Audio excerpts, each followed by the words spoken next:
Leck, irgendwer hat Wingardium Leviosa auf dem angewendet. Wer war, Wifi? Bist du da irgendwo? Also, das war aber danken, dass du jetzt runterfallen lassen hast. Danke für deine Unterstützung. Freut mich. Sehr gut. Oh, da ist Kraut. Oh, ich hab mich noch nie so über Gras gefreut. Ja. Jetzt schleicht die halt einmal ha. Das gibt's doch nicht. Oh ja, da geht's zu. Die haben noch keine LED-Birndeln, habe ich. Da schon Röhrenbirndeln haben die noch. Das ist nicht zeitgemäß. Der Robert Habeck, da sind. Na, da, pass auf, wenn ich schicke dann Habeck vorbei, dann hat sie sich gleich ausgegeistert. Dann hast du erst ein Gespenst in deiner Bude. War ein ziemlich cooler Arc, definitiv. Oh, jetzt kommt die blöde Fotze von hinten. Möchtest du eigentlich. Oh Gott, das ist jetzt zweifelhaft da. Ich hab's. Nein, leider, ich hab's nicht so gemeint, wie ich es gesagt habe, okay? Halt sein Bittchen zurück. Kurze Frage. Das Arkham Asylum, ist das ein Hochsicherheitsgefängnis oder einfach eine Irrenanstalt? Oder beides? Es ist immer wieder schön, auf meine kleine Hacienda zurückzukehren. Hochsicherheits-Irrenanstalt. Okay, ein Kombi aus beidem, na toll. Der deutsche Bundestag quasi. Was ist jetzt mit dir, Maral? Schirm ein Nümmerchen oder? Okay, sie ist offensichtlich nicht begeistert, wenn ich mit ihr ein Nümmerchen schirme her. Mats, chill dein Bandscheiben. Ja? Ja, das ist unser Headset. Warum hörst denn du da nichts? Ich verstehe die Frage nicht. Und warum hast du so viel Haar auf deinem Dödel? Noch nicht! Das meine ich ernst! Ja, ich schau grad, hey, kannst du mir bitte nicht den Stick Gold Tee schauen? Das war ganz zauberhaft von dir. Mats, reiß dich zusammen. Es sind Zuschauer anwesend. Ist mir wurscht, ob die anwesend sind. Ist schon gut. Der Legolas schießt dem Elch aus 5 Kilometer Entfernung mit einem Arm auf dem Rücken gebunden, einen stumpfen Pfeil mit einer durchhängenden Bogensehne ins Arschloch rein. Und zwar genau ins Arschloch. Ja? Der hat den Skill dazu. Ja? Und schaut dabei noch gut aus, richtig. Warum, aber was ist mit ihm eigentlich verkehrt? Hat er irgendeine Störung, hat er irgendeinen Knick in der Matrix? Oder warum läuft der gegen sein Gitter? Ich verstehe die Frage nicht. Da haben wir wieder beim Thema. Durch den Helm, da siehst du keinen Meter durchgesogen Kibius ist. Das kann nicht anders sein. Das gibt's nicht. So blind kann kein Mensch nicht sein. Ich bin mir jetzt nicht sicher, wie ich drauf komme, aber ich glaube, die haben so einen Dödel angeschnitten. Ne? Das schaut nicht ordnungsgemäß aus, was du da hast. Ne? Weil, du wirst mich jetzt gleich umbringen, aber ich wollte einfach nur mal eine Frage stellen. Ne? So ganz freundlich. Aber das Eis ein wenig brecher. Verstehst du, wie ich meine? Dieses Pokémon fühlt sich glatt und feucht an.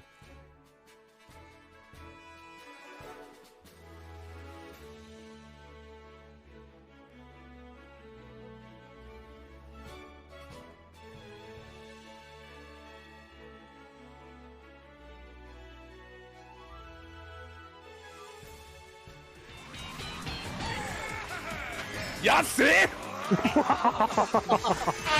Das Salz ist stark in dir, mein Freund. Das haben wir sofort reagiert.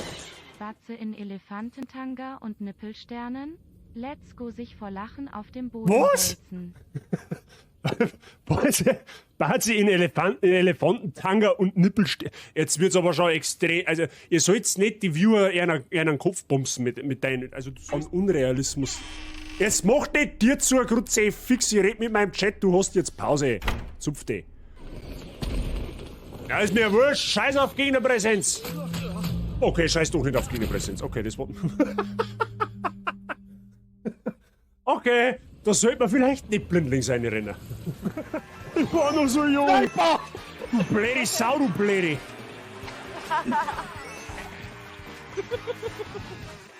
Die ist zwar von den Stats her ein bisschen schwächer wie die, wo wir gerade gehabt haben, aber die schaut halt dafür auch um 5 Punkte besser aus, gell? Also da kannst du jetzt wirklich gar nichts sagen.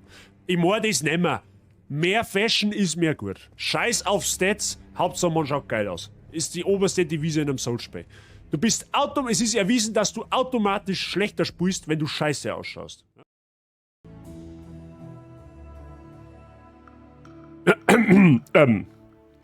Hallo? Geht da was?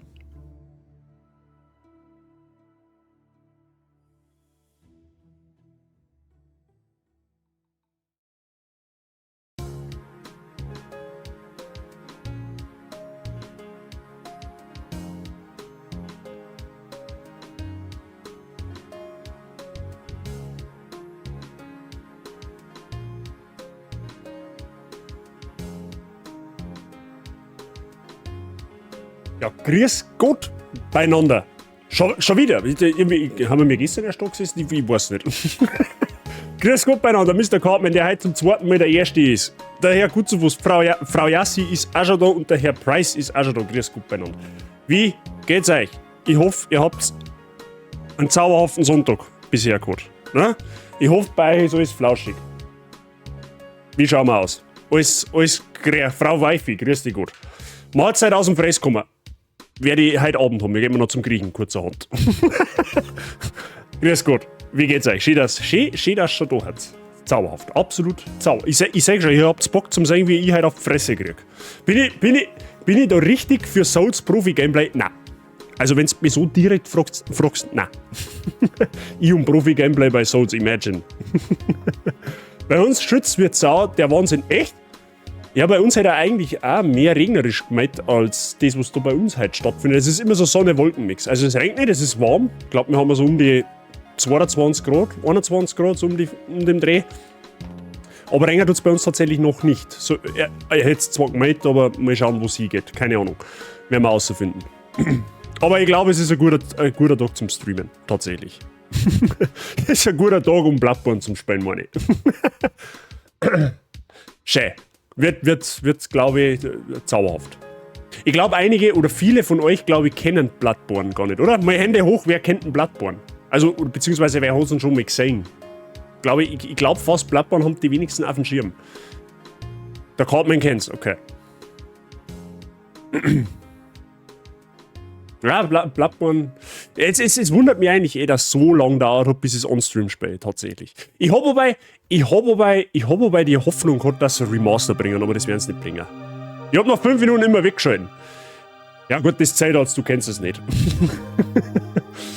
Das zählt als du kennst es nicht. Nein, ich hab eigentlich die Hoffnung gehabt, dass da irgendwann Sony hergeht und sagt, ja okay, bringen wir es auf den PC. Dem ist aber leider nicht so. Das ist, glaube ich, vor einem Jahr oder 2 Jahren, ich weiß nicht mehr genau, haben sie das dementiert. Das werden sie so schnell nicht für Steam bringen.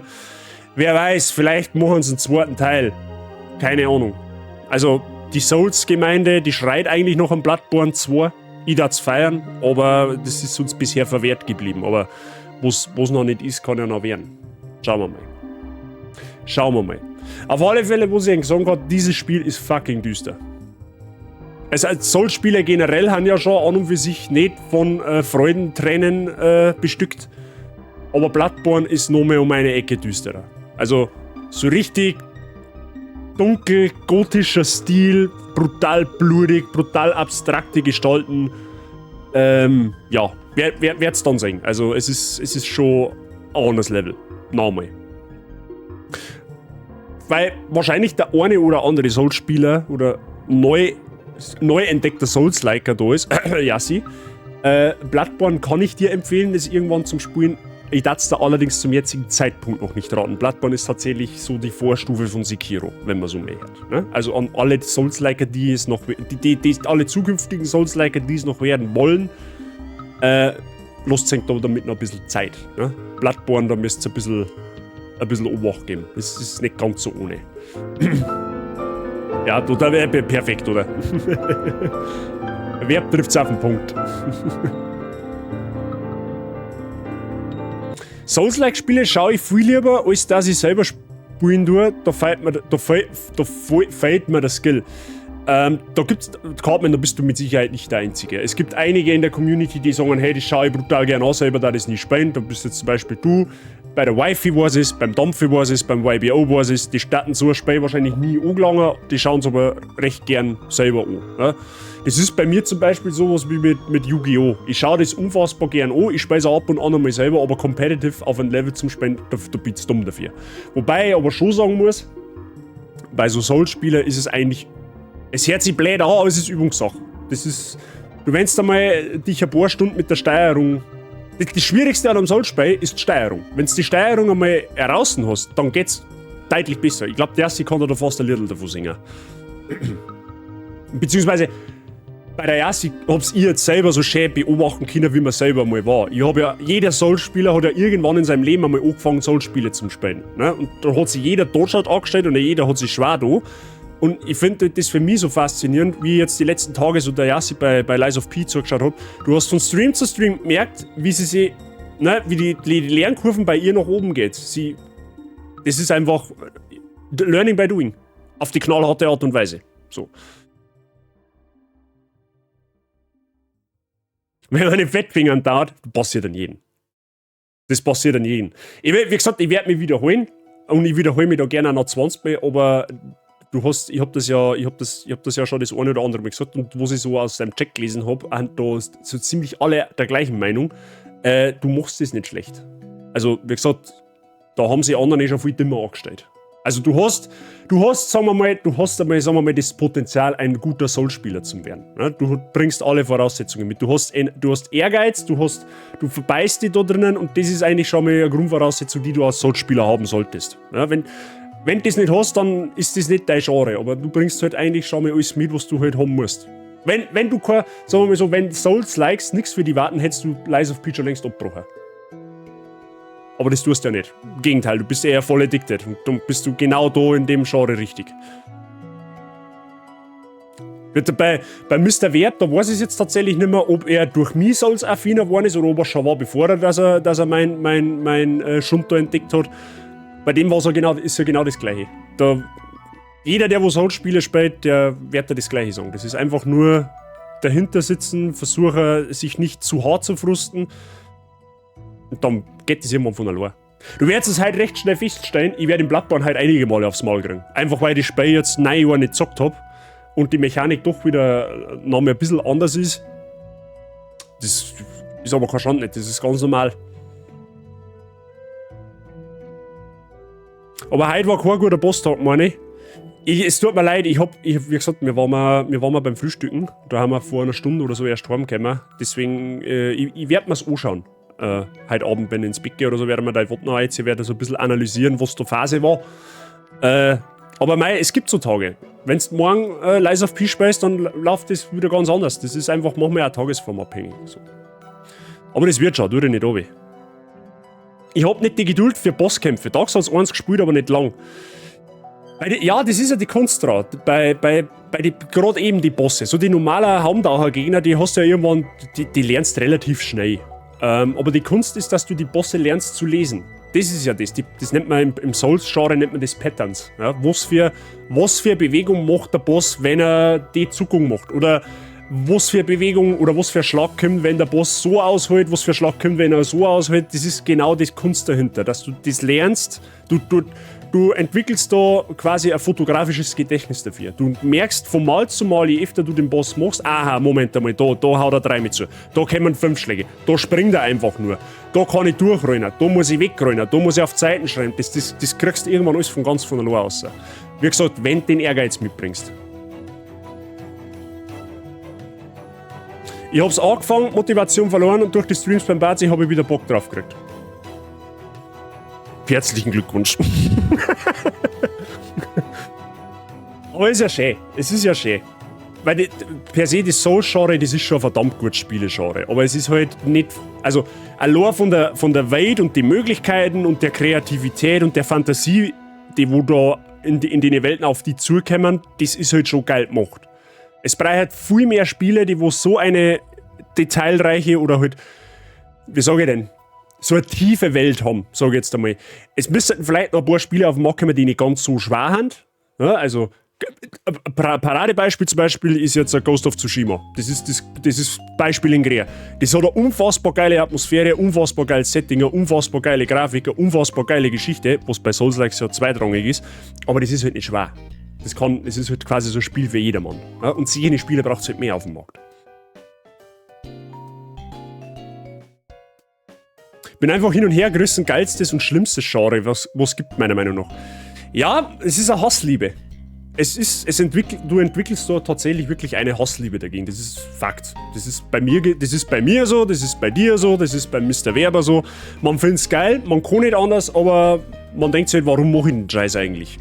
Es wäre mir heute nach einer Stunde wahrscheinlich herdenken. Oh Gott, was aber man denkt jetzt Bloodborne zum Spielen. Und aktuell treibe ich in Mortal Shell mein Unwesen und krieg aufs Mal. Ja, Mortal Shell, das ist geil Spiel.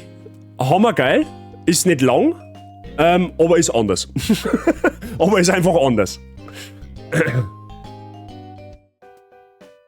Ich werde halt mit der Zeit immer so zintig, das Wort taugt mir, zintig. Haben wir schon. Ja, es hat Potenzial für ein Emote.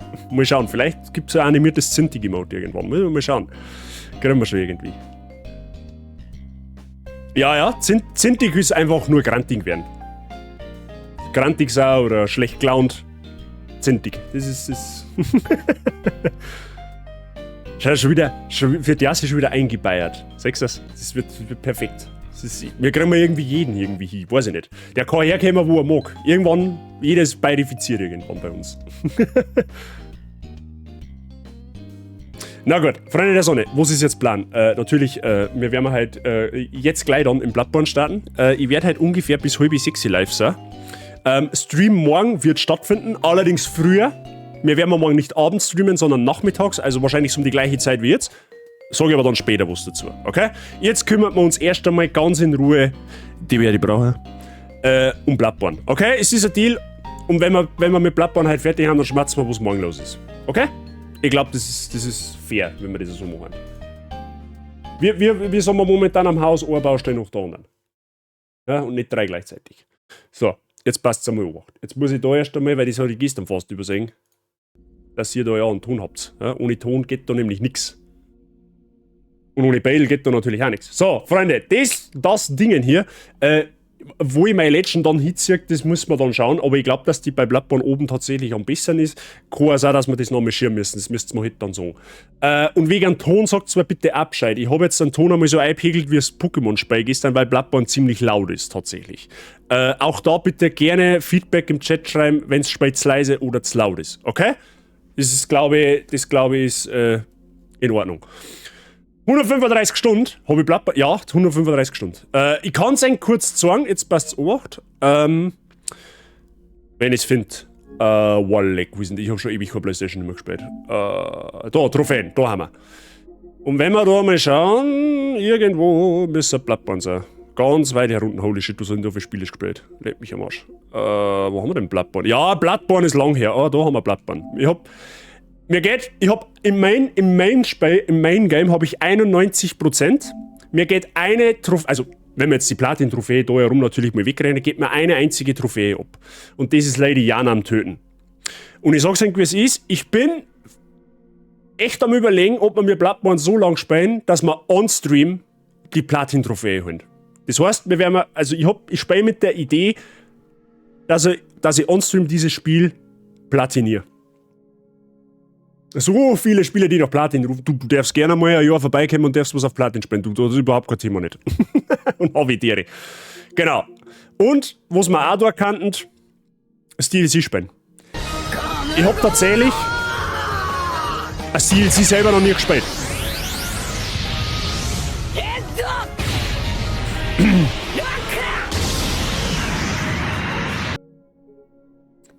Kartel, merci dir für dein Resub im 17. Monat. Vielen lieben Dank. Ich hoffe, dir geht's gut, weil es keine Nachricht nicht dazu geschrieben hast, aber das macht dem nichts. Weiterhin willkommen in der Bazi und viel Spaß mit den neuen Emotes. Freunde der Sonne.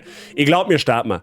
Also, ich bin echt guter Laune, dass wir das DLC auch sagen, weil wie gesagt, das habe ich tatsächlich noch nie da. Und da geht mir einer der härtesten Bosse im Souls-Genre ab. Und das ist der Kos. Der soll ziemlich übel sein. Und den müsste der eigentlich schon noch fast zusammenklopfen. Wenn ich mich schon als Souls-Spieler schimpfe. So. Ne? On-Stream Platin, da sind wir dabei. Ja, ich wollte eigentlich das komplette Spiel, da wollte ich einen Platin-Guide machen, aber ich sag's euch, wie es ist, ich habe aktuell keine Zeit, einen Platin-Guide zu schreiben. Der in Demon's Souls schimmelt immer nur rum. Ne? Den sollte mir eigentlich auch von vorne irgendwann noch mal spielen, aber wo die Zeit? So.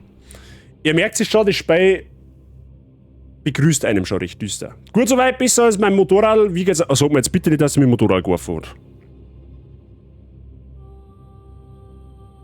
Ja. Oh ja, Bleichblut. Tja, ihr seid am richtigen Ort. In Yharnam wird Blutbehandlung praktiziert. Ihr müsst nur ihr Geheimnis enthüllen. Aber wo soll ein Fremder wie ihr nur beginnen? Dazu sollte etwas Janam-Blut in euch fließen. Doch zuerst kommt euer Vertrag.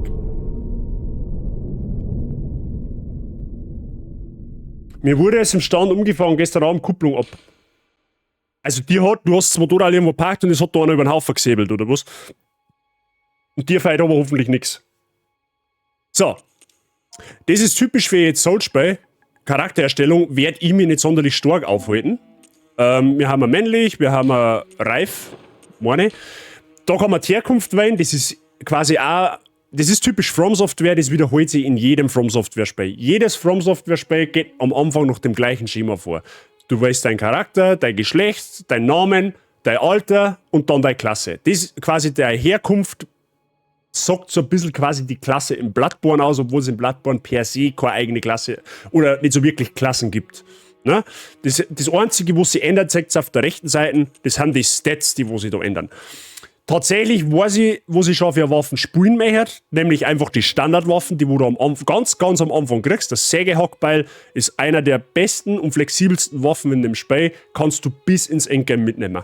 Und deswegen nehmen wir einen Militärveteran. Ne? So, Aussehen ist mir jetzt, sage ich jetzt einmal, relativ. Ne? Das macht sowieso keinen Unterschied, nicht an und für sich. Und dann hast du 80 Kilo Rüstung an und sagst vom Charakter nichts mehr. Ja, so große 80 Kilo Rüstung gibt's, also so die richtig fetten Megatank-Rüstungen, die gibt's im Bloodborne so per se nicht. Im Bloodborne hast du Jägergewänder. Das sagt's aber dann alles, wenn's einmal so weit ist. Also, aber grundsätzlich ja, du sagst später von dem Gesicht fast gar nichts mehr. Das ist Tatsache. Richtig, aber mit vorne ist erst einmal nichts. Also ganz ehrlich, es tut mir unfassbar leid für dein Motorrad, das ist immer scheiße. Ich als ehemaliger Motorradbesitzer weiß, wie kacke das ist. Aber Hauptsache dir fällt nichts. Das Motorrad kann man richten. Beginnen wir nun mit der Transfusion. Oh, nur keine Sorge. Was auch passiert, ihr werdet das alles für einen bösen Traum halten.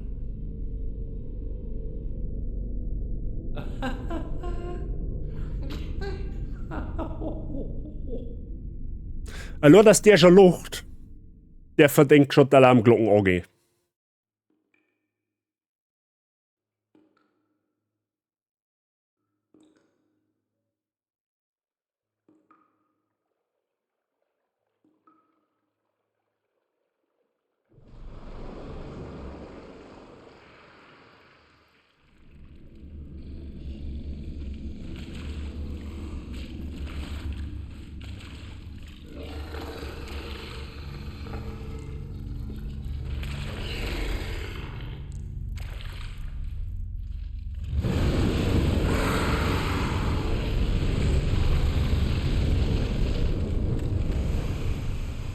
Habe ich gesagt, dass das Spiel blutig ist?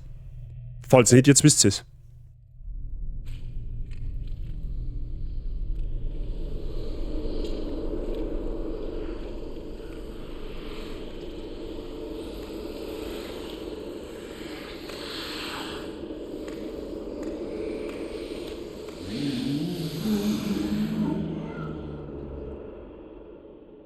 Der Hotdog, ja, das ist jetzt ein Hotdog. Ihr habt euch einen Jäger gesucht.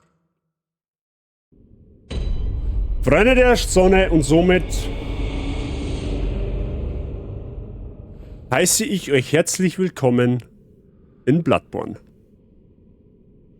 Es gibt einen Negativpunkt in dem Spiel, wobei ich gerade merke, dass es da tatsächlich ein bisschen geht. Das Spiel hat leider keine 60 Frames. Ja, das Spiel gibt es leider nur mit 30 FPS. Ja, warum Sony da nicht noch patcht, ich weiß es nicht, keine Ahnung.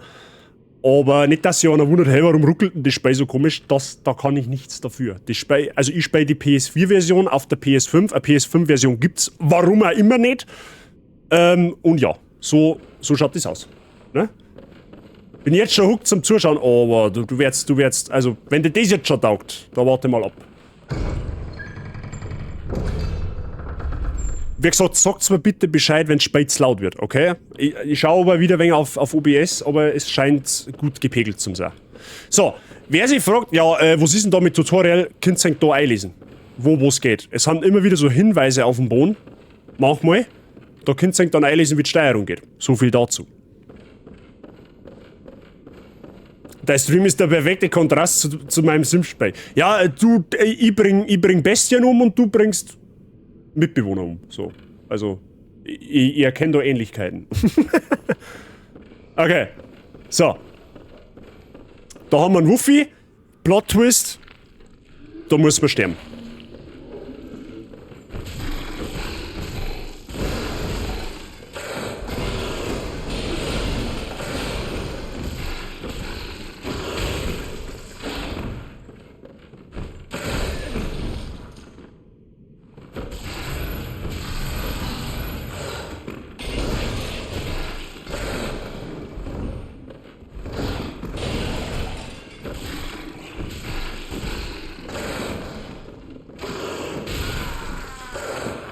Sim-Souls?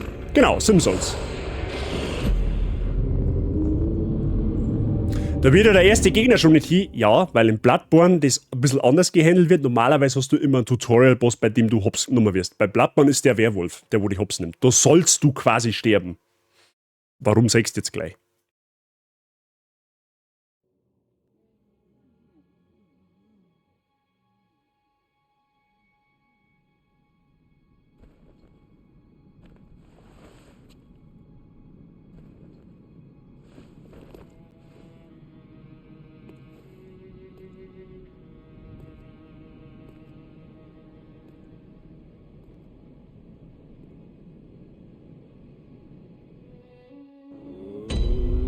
So, das da ist der Traum des Jägers, das ist quasi unser Hut. Ne? Das, was in Dark Souls 3 der Feuerschrein ist, das, was in Demon's Souls der Nexus ist, das, was in Lies of P das Hotel Krat ist in Bloodborne der Traum des Jägers. Ne? Wenn wir da das erste Mal gestorben haben, dann tauchen da diese Boten auf und da kriegen wir quasi unsere Starter-Ausrüstung. Ne? Da können wir jetzt zwischen 3 Startwaffen wählen. Man kann alle 3 im Laufe des Spiels finden. Wir gehen da auf alle Fälle für Sägehackbeil. Warum? Es ist die perfekte Mischung aus schneller und starker Waffe. Und du kannst das Sägehackbeil bis, wie gesagt, das ganze Spiel hernehmen. Also Sägehackbeil ist tatsächlich einer der Waffen, die wo wirklich, ja, die wo eigentlich OP haben. So, dann habt ihr noch mehr einen Boden. Da kannst du eine Feuerwaffe auswählen. Das ist einmal die Jägerpistole und die Jägerdonnerbüchse. Ich weiß jetzt nicht mehr hundertprozentig genau, was der Unterschied zwischen den 2 Waffen ist. Aber im Bloodborne läuft so ab, du hast im Bloodborne kein Schild. Also, es gibt theoretische Schädel. Es macht im Bloodborne aber keinen Sinn, einen Schild zu spielen. Nämlich aus dem Grund, weil in Bloodborne wird auf Kontern gesetzt vom Kampfsystem her. Das heißt, du musst, um einen Gegner zum Kontern im richtigen Zeitpunkt mit der Pistole drauf schießen, dann wird er gestunt und dann kannst du einen Eingeweide-Angriff machen. Was das ist, wird's noch sehen. Ob ich das Timing jetzt nach 9 Jahren Abstinenz noch so perfekt hinkriege, das wage ich zu bezweifeln. Aber wir sind ja, ne? Dann nehme ich tatsächlich immer die Jägerpistole.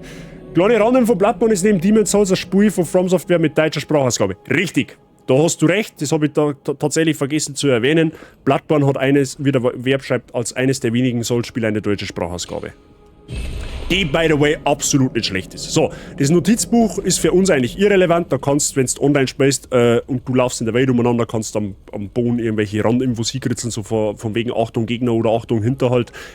Weiß ich nicht, ob man das unbedingt machen möchte. Das ist im Endeffekt unser Inventar. Sozusagen, ne? Da kann man die Waffen ausrüsten, eben einmal eine Nahkampfwaffen, da kann man bis zu 2 Stück ausrüsten und halt eben eine Fernkampfwaffen, gehen auch bis zu 2 Sachen. Das ist unsere Rüstung, das nennen sie im Bloodborne Tracht. Ja, also ich laufe jetzt nicht mit der Lederhose und mit dem Dirndl umeinander, aber es gibt per se in Bloodborne keine Stahlrüstung nicht. Es sind alles Gewänder, da wo wir im Laufe des Abenteuers immer wieder verschiedene Gewänder finden werden, die wo unterschiedliche Eigenschaften haben. Ne? Und das sind unsere Schnellgegenstände, da haben wir halt jetzt noch nichts, das ist so bekannt aus jedem anderen Souls-Spiel auch. So, oben links sehe ich gerade, wo ich mein Futzen habe, das ist fast ein bisschen suboptimal, das schiebe ich jetzt mit oben, weil da herum hat. Seht ihr nämlich mein Lebensleisten, mein Ausdauerleisten, mein Schnellinventar, das ist das graue, schwarz-graue Fädel. Und links und rechts steht ein 0er und ein 10er. Was das ist, werde ich gleich erklären, wenn es soweit ist. So. Das ist ein bisschen ähnlich wie in Demon's Souls jetzt tatsächlich aufgebaut. Du hast unterschiedliche Grabsteine und in diesen unterschiedlichen Grabsteinen schaltest du nach und nach mehr oder weniger mehrere Schnellreisepunkte frei. Den kann man dann auch im Spiel erklären. Wie gesagt, wenn es Fragen oder Unklarheiten gibt, einfach bitte Bescheid sagen. Ja, also ich werde schon noch einiges erklären können. Ich werde zwar nicht mehr viel sagen können, wie was genau funktioniert, aber das, wie gesagt, das werden wir herausfinden. Was auch eine Neuheit war damals im Bloodborne, Waffen haben 2 Stellungen. Ja, jede Waffe oder andere Stellung. Und das kannst du kombinieren. Mach ich tatsächlich, oder hab ich eigentlich nie hergenommen, also ich nehme Sägehackbeil eigentlich immer so her, oder hab's immer so hergenommen, bin ich glaube ich gar nicht schlecht gefahren damit, wenn du mich fragst. So, und der Wolf, der wo uns jetzt da hops genommen hat, der sitzt immer noch da drin. Der hat unsere Echos. Und der geht jetzt schon mal deutlich schneller kaputt. So, und das da, die Blutviolen, das ist unsere Heilung. Wir nehmen quasi Blutviolen zu uns. Da können wir immer 20 Stück bei uns tragen. Das ist jetzt da, wo der Dreier steht, links oben. Und das drunter, das sind unsere Quecksilberkugeln. Das heißt, das ist quasi unsere Munition für unsere Pistolen. So, da kann man, glaube ich, auch 20 pro, also maximal mit sich mitnehmen. Und das Gute im Bloodborne ist, alles, was du halt, wenn jetzt, keine Ahnung, ich habe jetzt 20 Blutviolen zum Beispiel dabei und finde 5, dann werden die 5 automatisch ins Lager geschickt. Das heißt, wenn ich das nächste Mal stirb, dann werden die Blutviolen so lange wieder aufgefüllt, bis dass ich halt keine mehr habe. Also man kann tatsächlich dann auch hergehen und sagen, man kann einmal 2 Blutviolen farmen. Das geht in dem Early Game Gebiet super schön. So, habe ich da jetzt, finde ich 10 Quecksilberkugeln, habe jetzt 10 Stück, jetzt habe ich 20, jetzt leicht die Zahl in einer anderen Farbe, das heißt, ich habe aktuell die Maximalanzahl. Aber wir sind im Lycana-Universum, im Vampir- und Lycana-Universum unterwegs, verstehe. Teils. Also, du musst dir vorstellen, Bloodborne, wir haben quasi gerade eine Bluttransfusion gekriegt und da leben wir das quasi gerade nicht wirklich, wir trauen gerade. Wir haben quasi in einem Albtraum gefangen, sozusagen. Das wird aber noch relativ deutlich und relativ schnell gesagt. Du wirst sämtlichste abstrakte Gestalten da vorfinden. Also Werwölfe natürlich auch, vampirähnliche Gegner. Du wirst irgendwelche Monstrositäten vorfinden. Also in Bloodborne werden einige Nischen gefüllt. So, Freunde der Sonne, das hier ist Yharnam. Sehr düster, ich glaube im Gothic-Stil, glaube ich, heißt das, ist das gehalten. So schaut's aus. Wir sind auf einem Trip, sozusagen. Das wird aber in der Lore und in der Story dann neu erklärt, dass wir eigentlich das gerade träumen.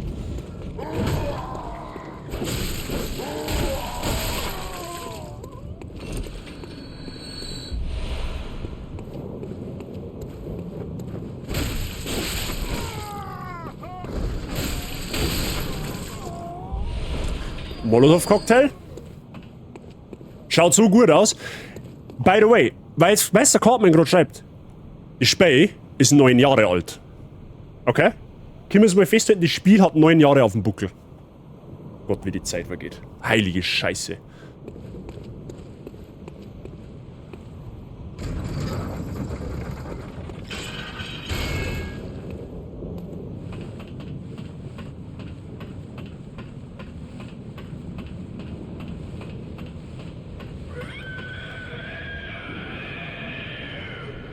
Ja. Witcher hat heute Geburtstag. Echt? Das ist auch schon wieder so alt. So, Freunde der Sonne. Das hier ist eine Lampe. Das ist quasi als Pendant zum Stargazer, zum Leuchtfeuer, zum Schrein, in sämtlichsten anderen Souls-Likes. Immer dann, wenn wir so eine Laterne aktivieren und wir sterben, können wir an derer Laterne, wo wir das letzte Mal gewesen haben, wieder außer. Man kann auch an jeder Laterne jederzeit wieder in unser Hut zurückkehren, in den Traum des Jägers, da wo wir vorher gerade unsere Waffen aufgeklappt haben. Ja?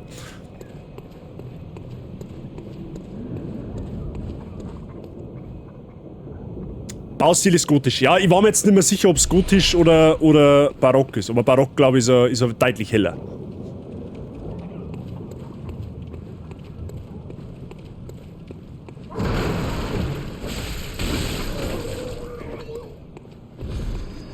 Der Luft fallen lassen? Nein, natürlich nicht.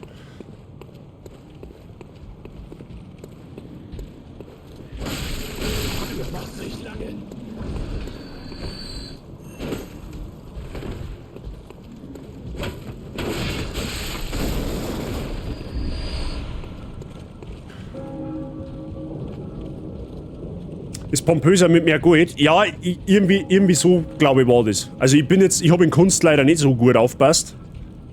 Aber ich hätte auch gemeint, dass das irgendwie sowas in die Richtung gewesen ist. Da muss man ein bisschen aufpassen, da geht nämlich eine ganze Meute rum. Die mir jetzt leider doch erwischt.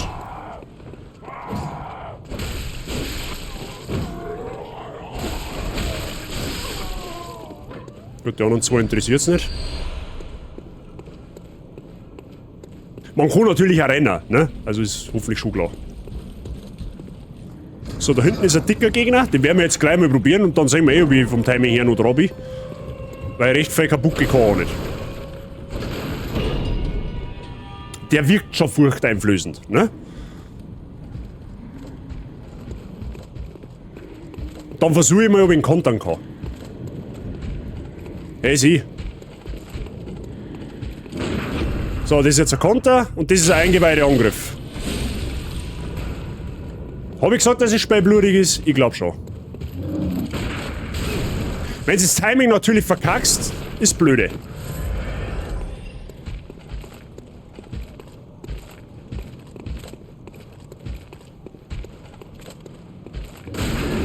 Aua.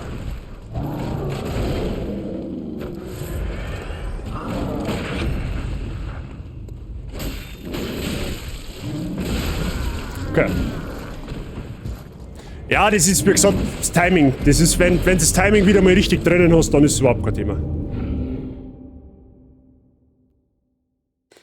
Wenn ich mir denke, was das Werkzeugstahl für dicht hat, ist das Hackel von dem sauschwer. Ja, der schaut aber auch nicht aus, wie wenn er ein Millibur war. Ne? Also, das schaut schon ein wenig aus, wie wenn der schon ein wenig eine Kraft hätte. Aber ist ja kein Problem. Ich muss mich auch erst wieder ein bisschen reinfuchsen, okay? Wie gesagt, das ist 9 Jahre her. Aber das kriegen wir schon wieder alles raus, da tun wir uns überhaupt nicht runter. Wart so aus.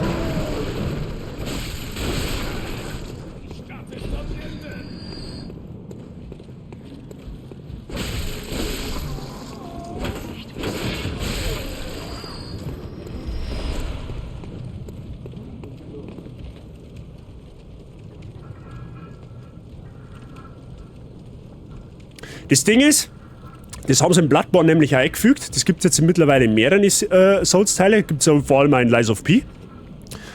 Wenn ein Gegner, es kann vorgehen, wenn der Gegner killt, dann saugt der deine Echos, also deine Seelen auf, die wo rechts oben haben. Und dann müsst ihr, um die Seelen wieder zu kriegen, den Gegner töten.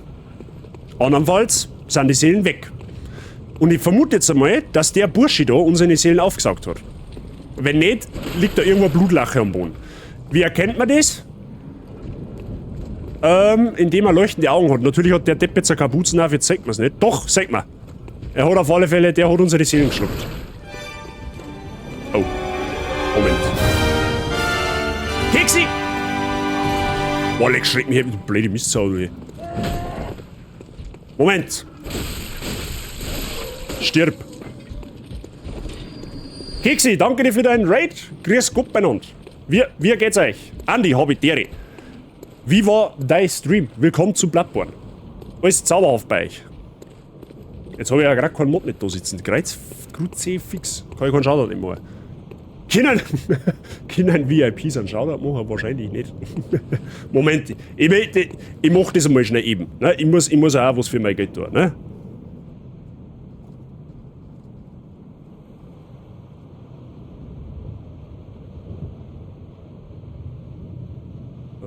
Ich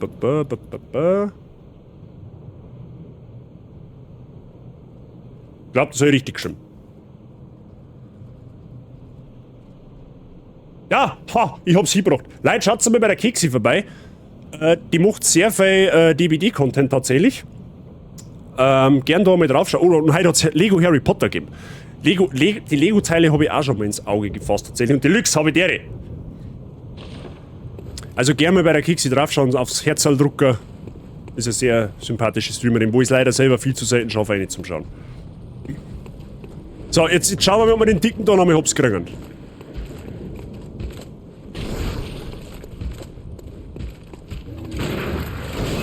Ja, das hat wieder nicht Zeit. Das ist das, wenn du einen Konter versemmelst, dann bist du halt gefriert. Ja, jetzt können wir uns vorhin da noch, ja, perfekt.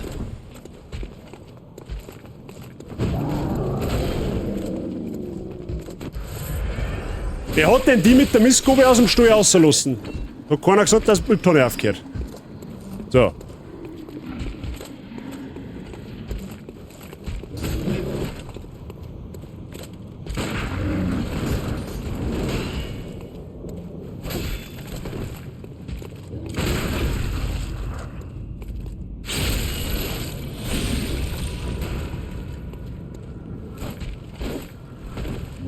Das soll ich da schon, meine Scheiß Kutschen. Jetzt kommt noch mehr als einer.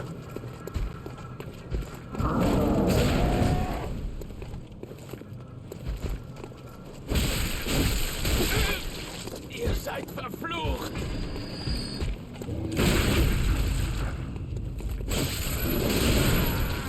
Ja, wieder nicht. Den mag ich killen. Das hilft mir alles nichts. Den kriegen wir hin. Aber wenn er optional ist, ist mir scheißegal.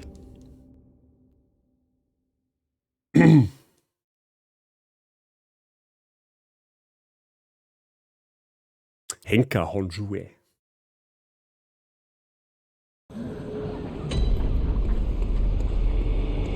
Wahrscheinlich war es auch schlauer, dass man die ganze Meute da herum gleich einmal hops nehmen, dass mich die nicht ständig stören. Das meine ich das glaube ich war mir die richtige Idee.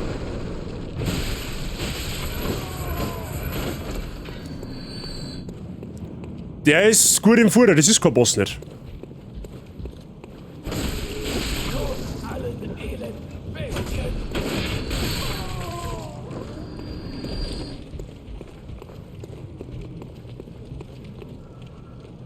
Also, weil die gehen auf und ab, deswegen haben wir die.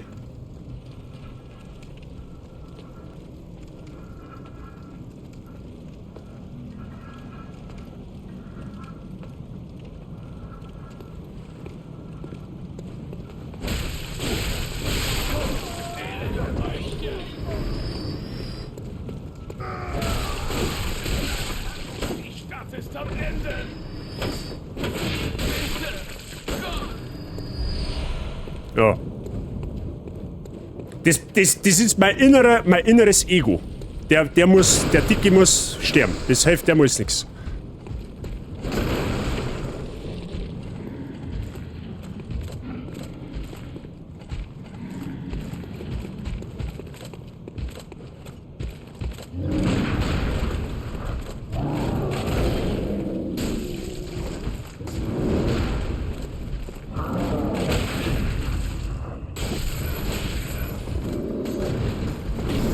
Das Problem beim Eingeweideangriff ist, du musst direkt vor ihm stehen.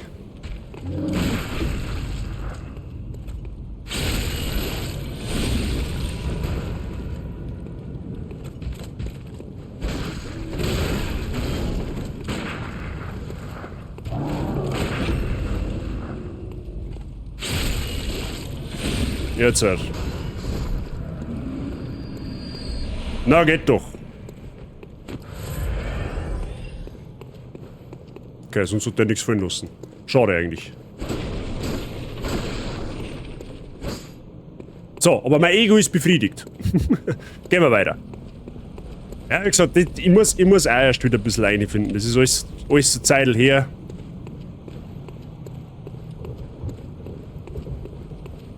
Aber kriegen wir hin. Passt übrigens der Ton.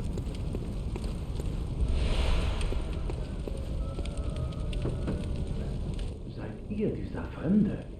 Tja, tut mir leid, aber ich möchte nichts mit euch zu tun haben. Verschwindet von hier! Seid ihr dieser? Ja, du verschwindet! Schade eigentlich.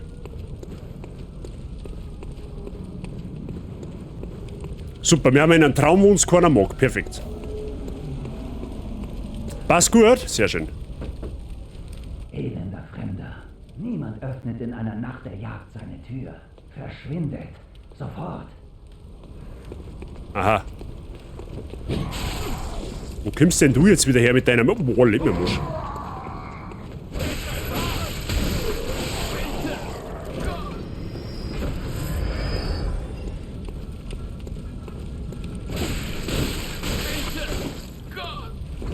Ja, Gott wird dir da nicht mehr verhelfen.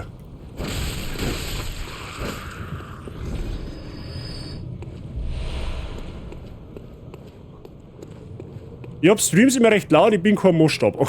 Okay. So quasi mehr Gaudi, mehr gut. Blutsteinscherbe, das sind quasi Aufwertungsmaterialien, wo man später dann Waffen und so weiter aufwerten kann. Der war nicht schlecht.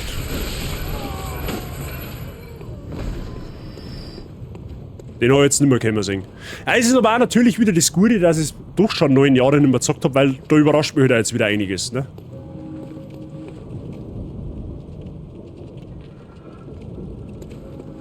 Und ja, bevor die Frage kommt, natürlich hat Kirche wieder ihre Finger im Spiel.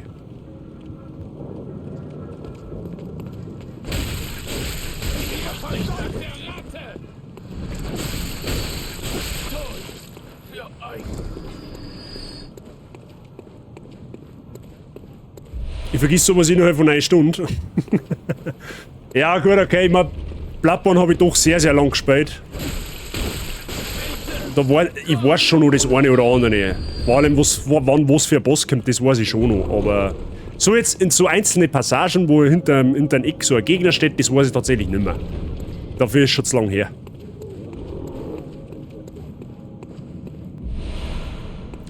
Ja genau, das war auch so eine Passage, die nicht ohne ist, weil da so viele Gegner haben. Aber nichts, was wir nicht schaffen werden.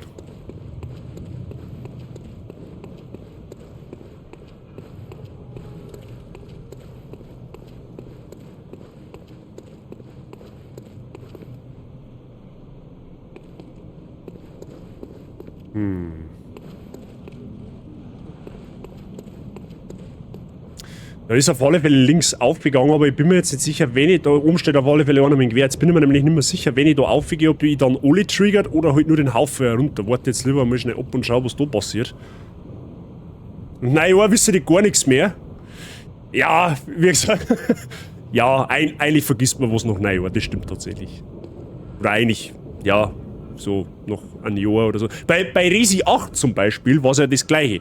Das habe ich eigentlich mir mal angeschaut, bevor ich es gespielt habe, aber ich habe halt einfach die Hälfte verdrängt und vergessen. Noch ein Jahr oder so noch.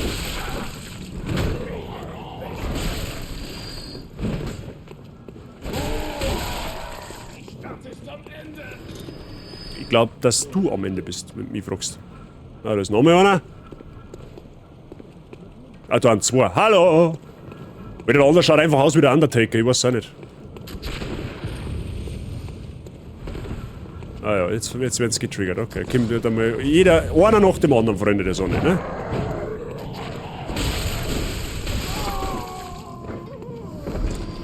Da wird halt besser, wenn wir sagen lassen.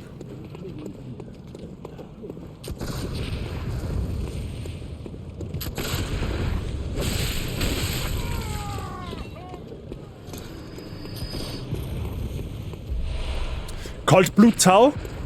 Das sind quasi Seelengefäße, da wo man quasi, wenn man die ploppt, kriegt man ein paar Seelen.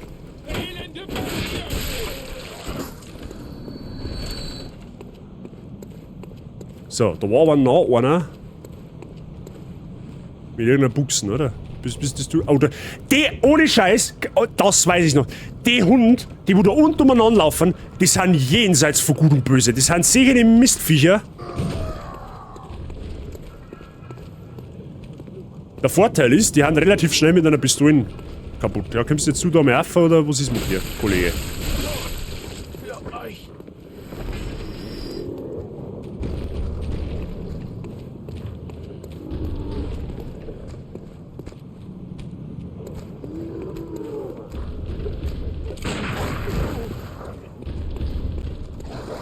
So, am Erfer kommen wir da, der Charlie Brown.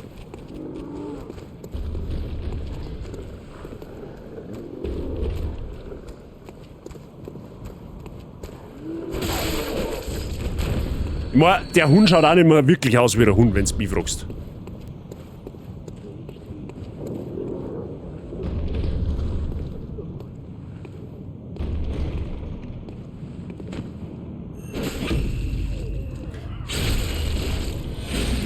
Man kann einen Eingeweideangriff auch von hinten machen. Also bevor die Frage kommt, ja, du klangst ja mit dem Blattband quasi in das Arschloch. Und nimmst ihn aus. Ihr macht nicht lange.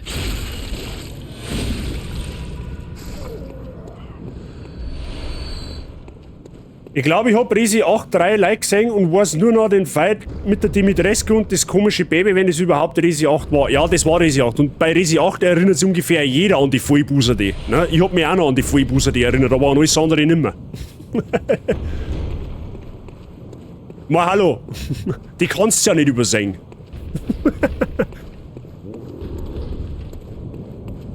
So, der hat auch noch Loot. Oh, Quecksilberkugeln, sehr gut. Rein ins Lager damit.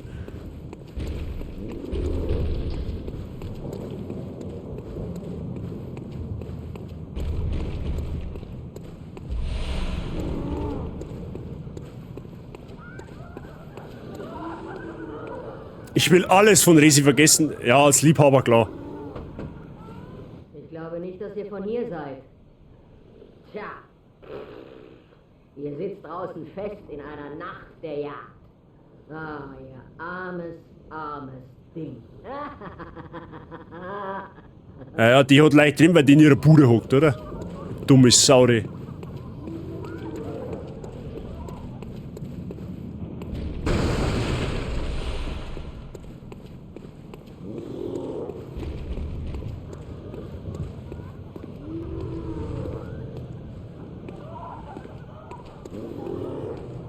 Also ihr könnt locker wieder bei Zero starten, weiß nichts mehr. Ja, es gibt so Spiele, die vergisst man halt einfach, oder Spielereien. Ich kann mir, also was, gibt es eine Spielerei, die ich komplett vergessen habe? Ich kann es jetzt vielleicht gerade gar nicht sagen, ohne Scheiß.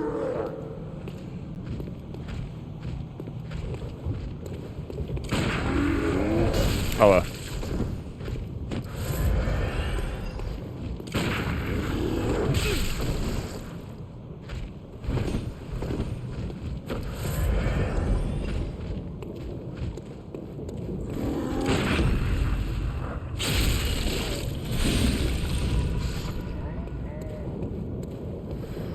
Die lassen erfahrungsgemäß einen Haufen Blutviolen fallen. Und Sabi, hab ich, Deri, grüß dich gut. Oh ja, da haben wir Fackel. Fackel ist gut. Fackel brauchen wir nämlich. Und finsteren Orden, ne? Schön. Kann er da. Kann dann die Spiele wie beim ersten. Ja, manchmal möchte man Spiele vergessen, damit man es einfach nur miterleben kann. Da hätte ich tatsächlich. Da würde ich mir wünschen, ich hätte God of War komplett vergessen. God of War ist so eine Spielereihe, God of War 3 oder God of War Ascension, da ich gerne einfach noch mal als allererstes mal spielen, so. So, die Raben, die wo zu fett zum Fliegen haben, die sind auch garstig.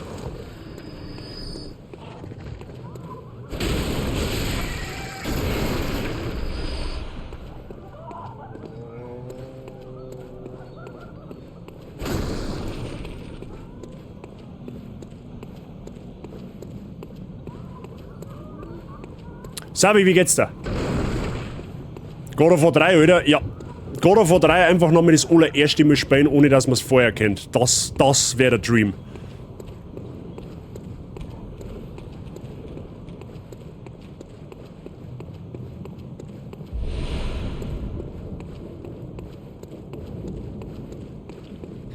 So, es gibt in dem Spiel natürlich auch Charakterquests.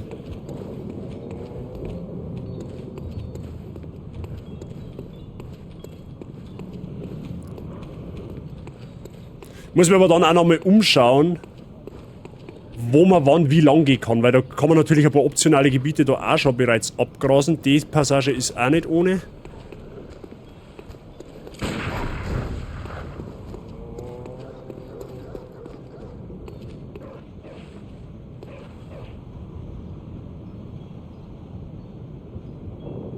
Bei mir passt auch, Sabi. Dankeschön. Schön, dass du bist. Na, Wuffi, was ist los? Hm? Na, da der zündet schon dahinter. Ja, genau, einer ist getriggert worden.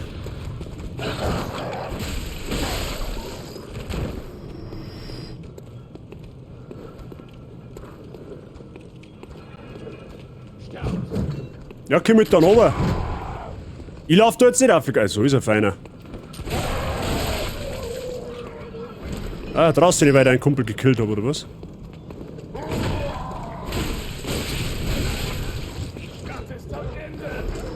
Also wenn dein Hund noch kommt, dann haben wir schon fein. Ja, spring du mal in den Zaun, du.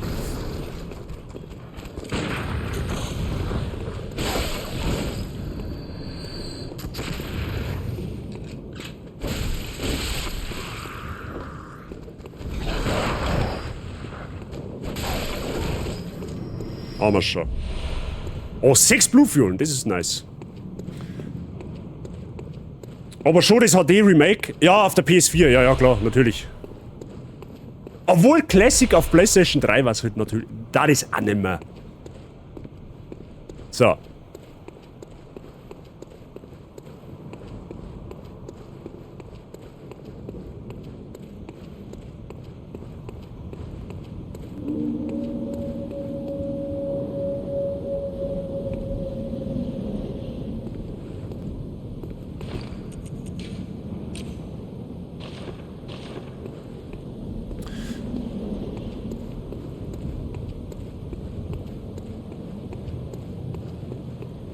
Da muss man jetzt ein bisschen vorsichtig sein, weil die Wölfe, die haben gar nicht ohne. Ey, der Moment, da liegt ein Item.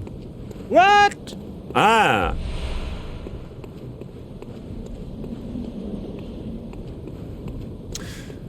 Kleiner Fun Fact, wenn man da hinten lang geht, kommt man zum ersten Boss, der eigentlich optional ist. So, was wir mir aber tun, Shortcut aufmachen. Ah, und da ist oben gegangen. Ja, okay, weiß ich schon wieder. Sechstes da.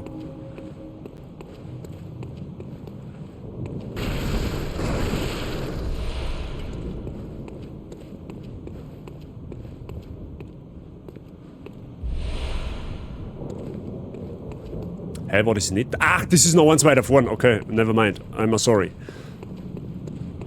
Das ist eins weiter her vorn. Ich bin jetzt bald oben quasi.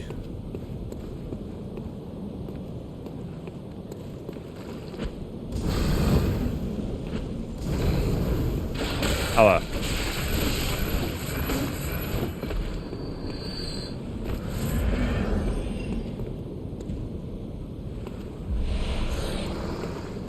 Und wo?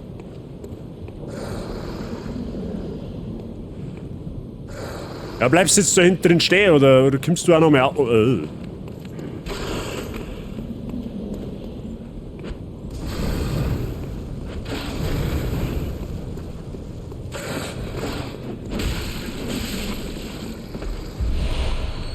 Gut.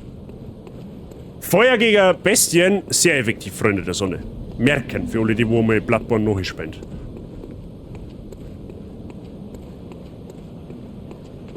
Oh, hi.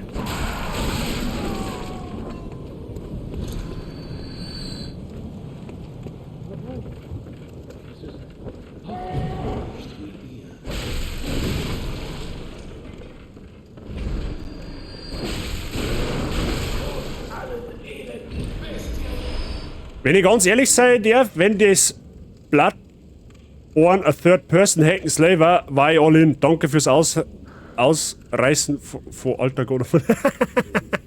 Ja, ja, stimmt, du hast recht. Es ist halt schon, es macht halt schon den ersten Eindruck, oh geil, Hack-and-Slay, Splatter, Blut, ekelhafte Bestien, mega geil I'm in und dann späßt das, oh fuck, das ist ein bisschen schwerer.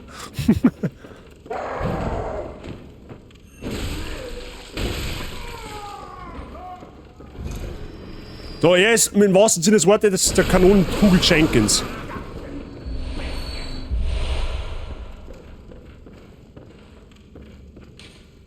Als die Jagd begann, hat uns die heilende Kirche verlassen und die große Brücke in den Kathedralenbezirk blockiert, da in dieser mondhellen Nacht Alt-Janam abbrannte. Ja, herzlichen Glückwunsch. So, da machen wir mal die Stirl auf. Oh, fuck. Kann man nicht aufmachen. Ja, gut, okay. Da machen wir halt die Stirl auf.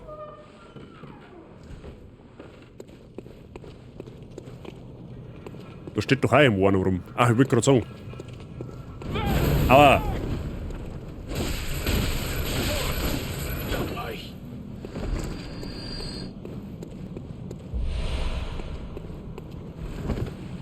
So, und da haben wir jetzt einen kleinen Shortcut.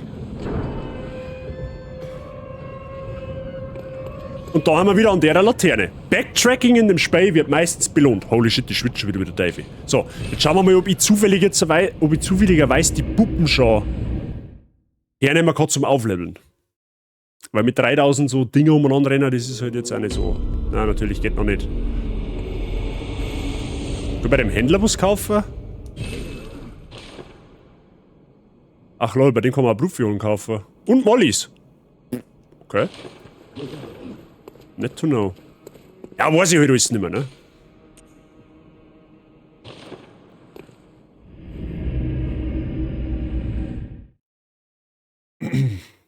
Aber Price, bist natürlich trotzdem herzlich eingeladen, Bloodborne mal auszuprobieren. Falls du PS Plus Mitgliedschaft hast, kannst du sogar kostenlos spielen. Das ist leider der Wermutstropfen. Bloodborne gibt es leider nur für PlayStation.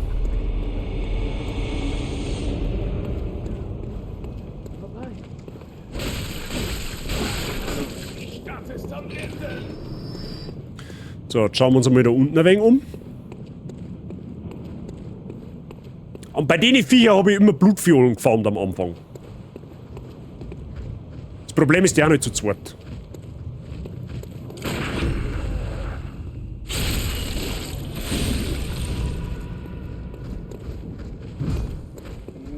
Hey, ich habe jetzt aber nicht gesagt, dass ihr zu zweit gegen mich kämpfen sollt, gell? Das ist unflauschig. 2 gegen 1, Freunde, das... Ja, genau, wenigstens einer ist so fair.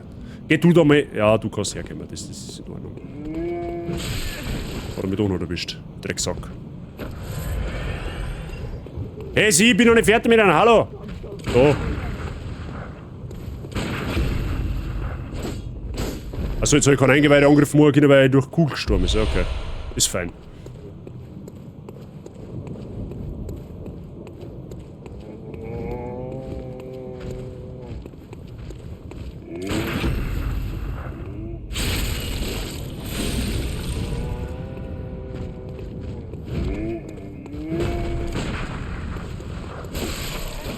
Mach's jetzt.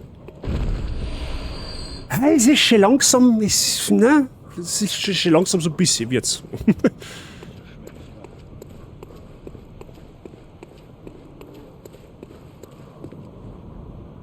Ah genau, und jetzt können wir dort die Tiere von der anderen Seite aufmachen. Extras da. Nein, hab ich nicht, aber das tue ich mir auch nicht an. Da geht mir ein sehr wichtiges Attribut ab und das ist Geduld. Ich hau wahrscheinlich nach einer Stunde den ersten Bildschirm zusammen. Okay, gut. Ja, dann tun Sie das bitte nicht. Dann unterlassen Sie dieses. nicht, dass du noch die ganze Einrichtung zerlegst vor lauter. Ne? Das wollen wir natürlich nicht. Dann schaust lieber zu. So, bei dem Aufzug bin ich mir jetzt nicht hundertprozentig sicher, wo wir da rauskommen. Da schauen wir jetzt entweder von da oben oder auf. Aber ich weiß nicht mehr genau hundertprozentig wohin, aber das kriegen wir dann schon raus. Also ja, wir werden natürlich heute noch einen Boss machen, das ist klar, aber ich möchte mir jetzt erst einmal selber wieder ganz in Ruhe da mal umschauen und vor allem die Zeit nutzen, um mal wieder reinzukommen. Ich meine, wie gesagt, ich sag's nur mal dazu, ich bin ein bisschen eingerostet, was Bloodborne angeht. So, die Hundskrippen da, im wahrsten Sinne des Wortes, kann man durch den Käfig durchtöten. Weil, die brechen nämlich irgendwann aus dem Käfig aus. So wie der Kollege da.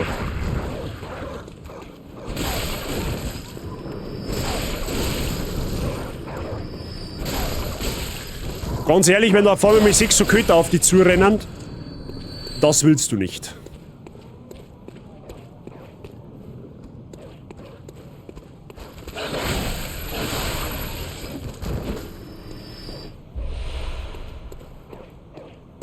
Irgendwo beitet da noch einer.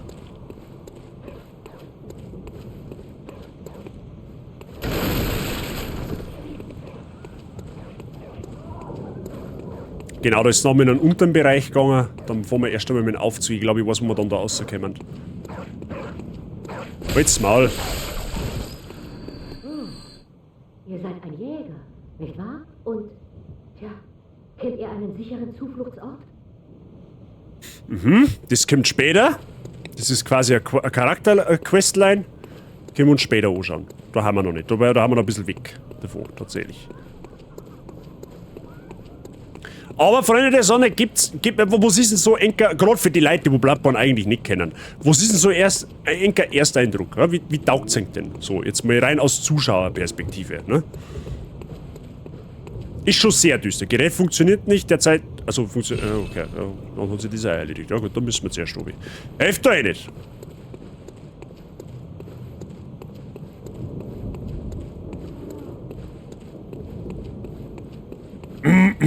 So, da wollen wir mal gucken. Ja, sie taugt's. Ja, also, das Preis schaut ganz geil, mag das Düstere. Das ist sehr düster. Es wird noch düsterer, tatsächlich.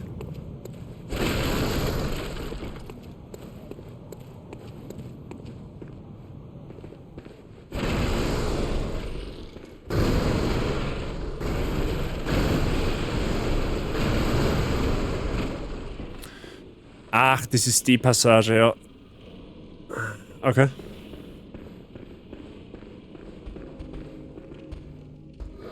Oh ja, die haben böse.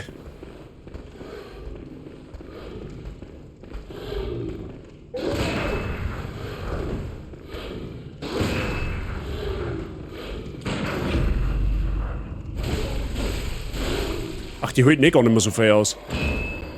Okay, ich hab die in Erinnerung, dass die viel tanky haben. Okay, alles gut. Beim Düster hatte mich das Game. Ja, also Bloodborne ist wahrscheinlich sogar das düsterste Souls-like. Oder Souls-Spiel, was es so auf dem Markt gibt, wenn du mich fragst.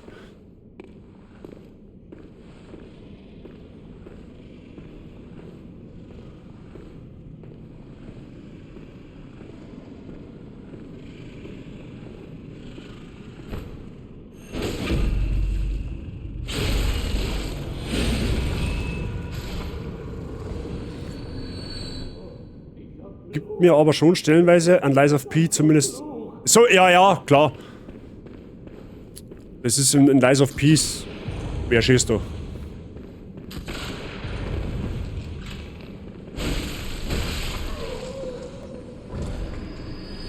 Da war doch noch irgendwo einer, oder? So ganz gründig versteckt. Doch nicht.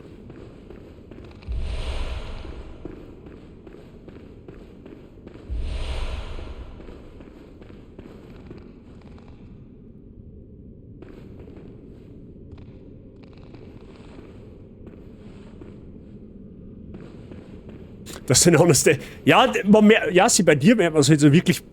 Das merkt man einfach brutal. Du bist so quasi ein bisschen Kopf voran in das Genre eingesprungen. Nichts ahnen, so quasi, wo du landest. Und jetzt stehst du bist halt voll im Fieber.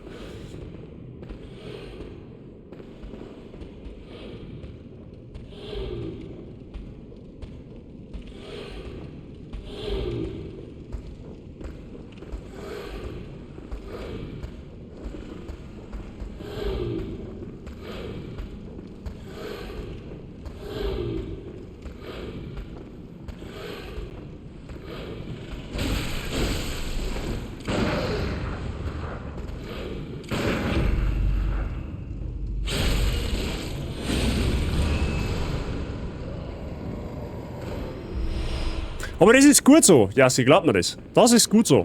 Wir brauchen mal eher mal mehr Souls-Liker in der Community. Hallo? So, da gibt es jetzt die Möglichkeit, da oben zum Springen, dann können wir aber so einfach nicht mehr da auf. Und da haben einen Haufen Rotzen. Und da gibt es allerdings ein gutes Item da unten. Aber ich will mich zuerst einmal mit dem NPC da oben unterhalten. Ich find's geil, dass du Schusswaffen hast. Ja, das ist quasi eines der Hauptaugenmerke in der Gameplay-Mechanik. Also mit der Pistole zu countern.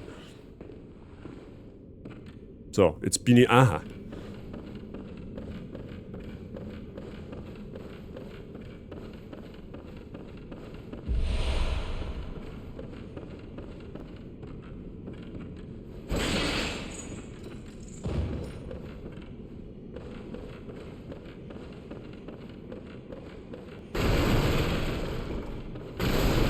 So, da geht's nämlich raus. Und da steht ein NPC. Das ist auch Charakter-Questline. Kann man machen. Ich nehm's, werden wir wahrscheinlich nicht machen, aber... Oh, ein Jäger, nicht wahr? Und nicht von hier. In was für ein Chaos ihr hineingeraten seid. Und dann noch diese Nacht von allen möglichen Nächten. Hier, ein Begrüßungsgeschenk für den neuen Jäger. Zeichen eines starken Jägers. Macht euch auf das Schlimmste gefasst. Es gibt keine Menschen mehr. Sie sind jetzt alle blutgierige Bestien. Ihr seid noch immer hier? Was ist los? Ein Jäger, der sich von ein paar Bestien entmutigen lässt? Das macht nichts. Ohne Angst in unseren Herzen würde uns nur wenig von den Bestien unterscheiden. Umhanglos werden. Also Geste gibt's auch in jedem Soulspiel. Was macht ihr denn noch hier? Ihr habt lange genug vor Angst gezittert. Ein Jäger muss jagen. Genau, das sollte ich vielleicht auch dazu erklären. Wir sind mal quasi ein Jäger und in Janam gibt's quasi die Nacht der Jagd. Sozusagen, wie soll ich denn das jetzt erklären? Es laufen ein Haufen Bestien umeinander und die Jäger sind dazu auserkoren, diese Bestien zu töten. Das Problem ist, durch dieses Jagen kann es sein, dass du selbst zur Bestie wirst. Also, es ist ein bisschen schwierig jetzt nach 9 Jahren da die ganze Lore außer zum Picken, aber so buchstäblich, du musst Bestien töten, musst aber dabei aufschauen, dass du nicht im Wahn verfallst und selber zur Bestie wirst. So, das ist so ein bisschen die Core-Geschichte dahinter. So, oh, da haben wir auch noch einen Loot. Das fällt alles ganz oben. Okay. Ich glaube, da hinten ist ausgegangen, aber nur, wenn wir uns nicht runterfallen lassen. Wenn mir nicht alles täuscht. Ja, okay. Dann müssen wir jetzt mal schauen. Machen wir eins nach dem anderen.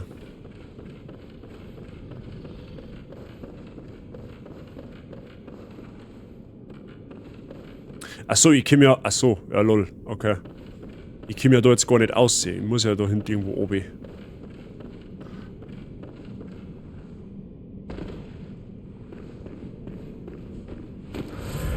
Genau, weil da hinten ist nämlich ausgegangen.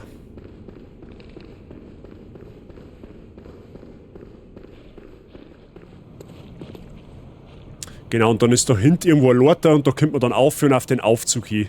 Da machen wir zuerst den Shortcut, das glaube ich fast ist gescheiter.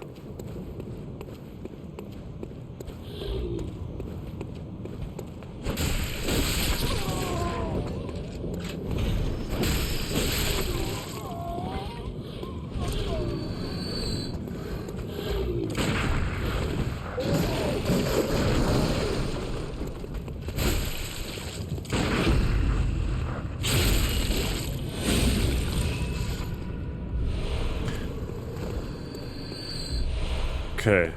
Gut, Quecksilberkugeln ist natürlich jetzt absolut nicht schlecht, wenn wir die kriegen, weil da verbrauche ich momentan noch sehr, sehr viel von denen. Liegt aber auch daran, dass ich manchmal mit dem Timing noch nicht so ganz hinkomme.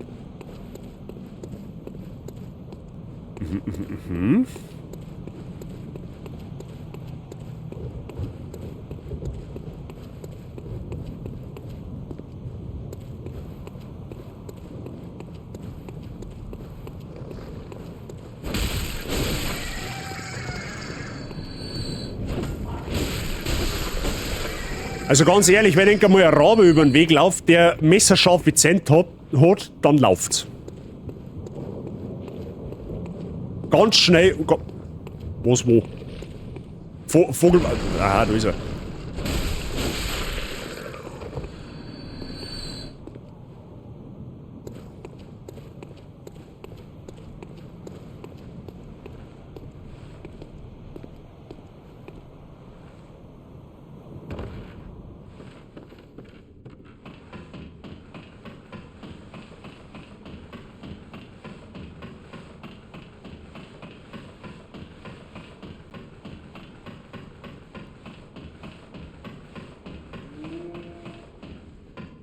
So, wenn man nämlich da entlang geht, kommt man nämlich zum eigentlichen ersten Boss. Der, wo quasi storyrelevant ist.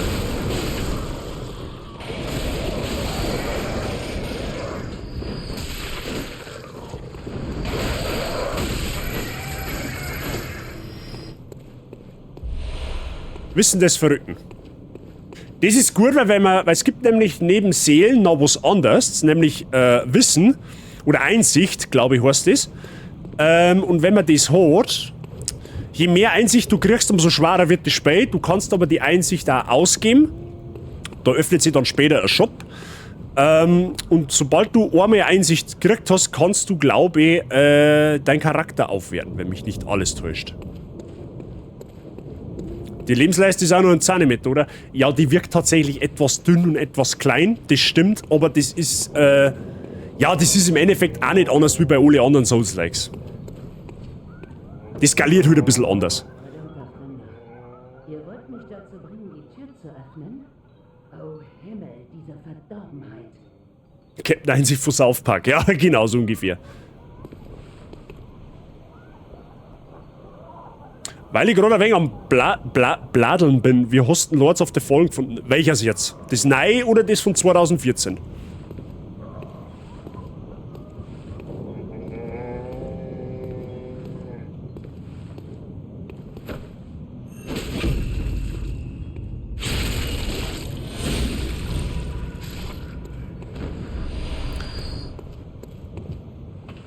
Das neue war gut.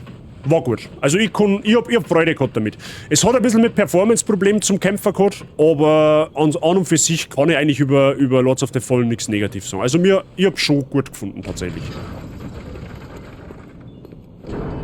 So, jetzt ist da der Shortcut off und das ist natürlich der, da wo wir vorher die Wuffis da besiegt haben. Ne? Also ich kann es Ihnen kurz zeigen. Ne? Das ist diese Gegend hier. Da wo wir vorher umgekommen sind. So, und da ist was Wichtiges drin. Da ist ein NPC, ein kleiner Junge, der gibt uns einen wichtigen Gegenstand. Wer seid ihr? Ich kenne eure Stimme nicht. Aber ich kenne den Geruch. Seid ihr ein Jäger? Könnt ihr dann bitte meine Mami suchen? Papa ist nicht von der Jagd zurückgekommen. Und sie wollte ihn holen gehen. Aber jetzt ist sie auch weg. Ich bin allein. Und habe Angst. Wirklich? Oh, danke. Meine Mami hat eine Brosche mit roten Juwelen. Sie ist so groß und wunderschön. Die erkennt man sofort. Oh, das darf ich nicht vergessen. Wenn ihr meine Mami findet, gebt ihr diese Spieluhr. Sie spielt eins von Papas Lieblingsliedern. Und wenn Papa uns vergisst, machen wir sie an, damit er sich wieder erinnert. Mami ist so dumm, sie ist ohne sie weggegangen. Merkt's eng das einmal vor, was das Mädchen gerade gesagt hat. Ich kann's eng schon mal vorwegnehmen, wir werden das relativ schnell rausfinden, was da Sache ist, okay? Merkt's eng das bitte einfach einmal vor. Ein Mädel, ja genau. Das Neue, die Rezessionen sind teilweise sehr vernichtend. Ja, die Rezessionen sind teilweise schon vernichtend, das stimmt. Das liegt aber einfach auch daran, weil die Leute, die kaufen sich halt ein Spiel, ein Nogelnice, das kommt gerade auf den Markt. Es ist schlimm, nur dass ein Spiel überhaupt unfertig auf den Markt kommt. Das möchte ich jetzt nicht verteidigen. Aber da ist noch nicht mal der Day-One-Patch herausgestellt und dann werden schon Rezessionen ins Internet gerotzt, so von wegen, ja, Scheißspiel und brutal schlecht und die Performance ist ja unter aller Sau und keine Ahnung. Bei dem Frust und Wut der Leute, das was ich verstehen kann, weil es wie gesagt nicht verteidigt, dass man Spiel unfertig auf den Markt bringt, aber man soll ja halt einfach den Spieleentwickler einmal 2-3 Tage noch Zeit geben, gewisse Dinge zum Fixen. Weil, wenn du halt ein Spiel in einem Entwicklerstudio entwickelst, wo jetzt, keine Ahnung, 200 Leute arbeiten und das dann auf einen Markt tust, da wo, keine Ahnung, 500 Millionen Leute spielen, dass da Sachen aufkommen, die wo in so einem Entwicklerstudio halt vielleicht nicht aufkommen. Das ist irgendwo klar. Das ist halt genauso, wenn man halt ein nagelneues Auto kauft, das wo frisch auf den Markt kommt, das Modell, und ich mich dann eine Woche später hinterher beschwere, wenn Softwareprobleme auftreten. Also wie gesagt, ich hab nicht schimpfen können tatsächlich. Ja, es hat den einen oder anderen Performance-Bruch gegeben. Da stehe ich ja dazu, aber es war jetzt nicht unspielbar, um Gottes Willen. Das liegt aber vielleicht auch wieder daran, weil ich ursprünglich ein reiner Consolero war und generell nicht so verwöhnt war, was Frames und so weiter angeht. Ne? Also wie gesagt, ich hab nicht schimpfen können. Mir hat's taugt. Es war mal was Neues, war mal eine neue Mechanik, war cool umgesetzt.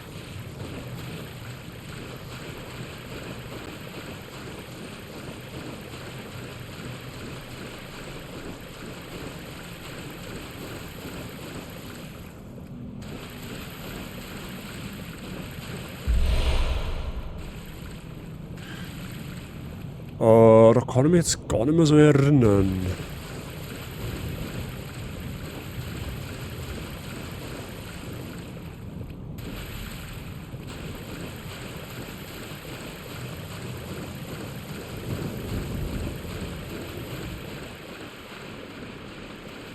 Ah, das ist der Kanal da, ja genau.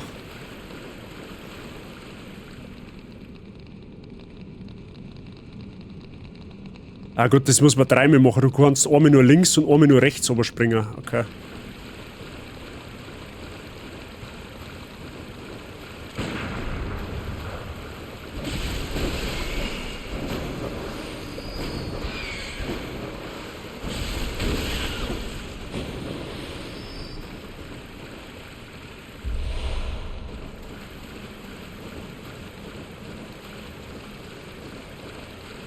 Ja, die Items, die holen wir uns natürlich noch alle.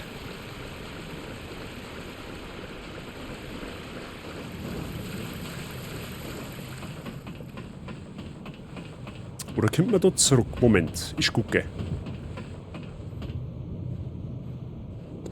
Ah, da können wir zurück, ja, das ist gut.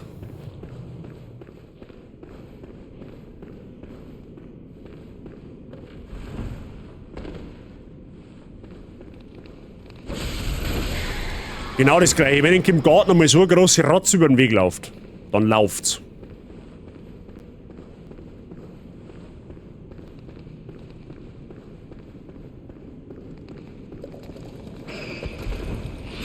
Aber.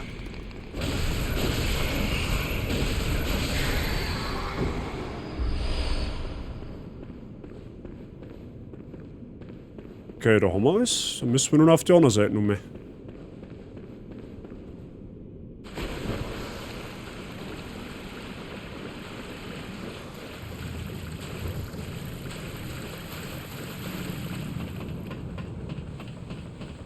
Ich kann mich noch erinnern, dass da ja hinten irgendwie so ganz grintige so Sumpfviecher gewesen haben. Haben sie die ausgepatcht?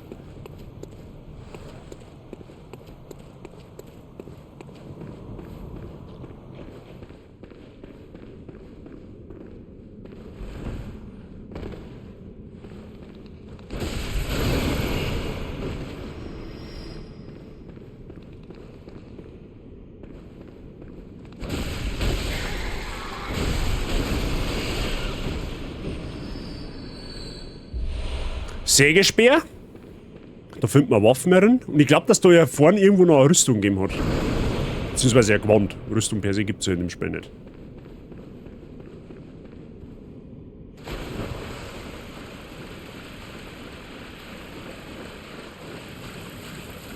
So, da oben auf dem Balken liegt auch noch ein Loot. Nehmen wir auch mit. Und was ich auch noch weiß, da gibt es irgendwo so eine Fetzfackel. Also kein Scheiß, da gibt es wirklich eine Fetzfackel. Ich hätte aber gemeint, dass die da gewesen sind. Also die komischen Sumpfgestalten. Aber die haben es dann wahrscheinlich irgendwann einmal ausgepatcht. Das kann natürlich möglich sein.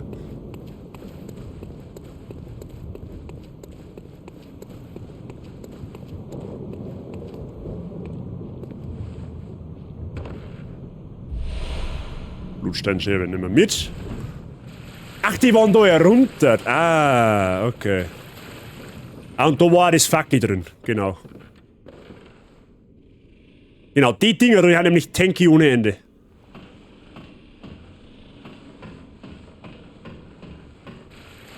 Ich weiß aber auch, dass die ziemlich gut brennen.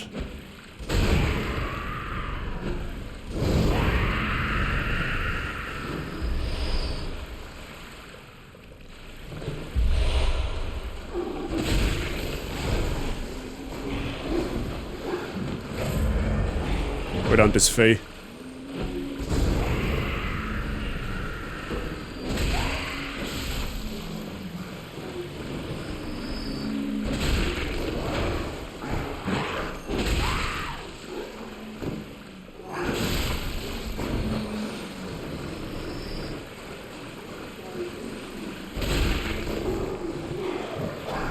So ein bisschen was von einem Horrorspiel hat Bloodborne schon, ne?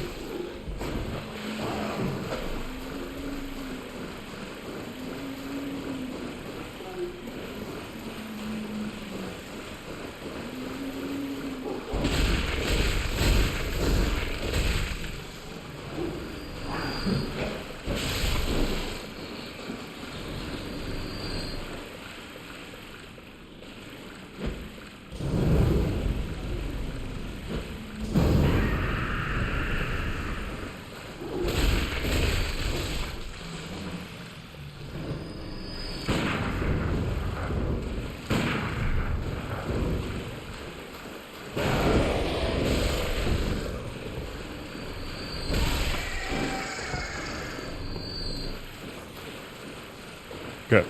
Ich bin mir jetzt nicht mehr hundertprozentig sicher, aber ich meine, dass es in Bloodborne auch keine versteckten Wände gegeben hat.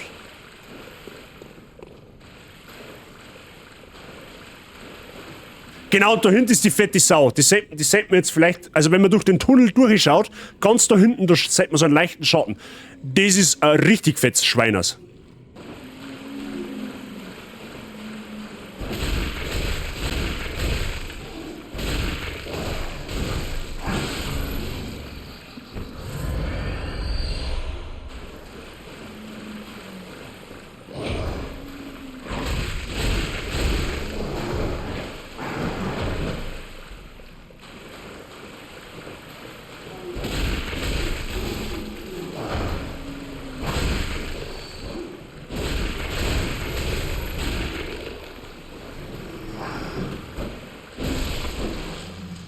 So.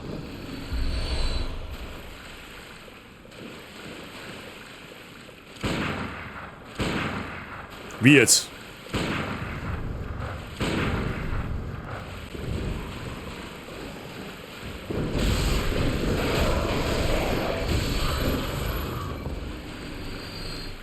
Da muss man nämlich ein bisschen aufschauen, weil ab einem gewissen Punkt triggert nämlich das Fackel und das ist am Anfang gar nicht so einfach.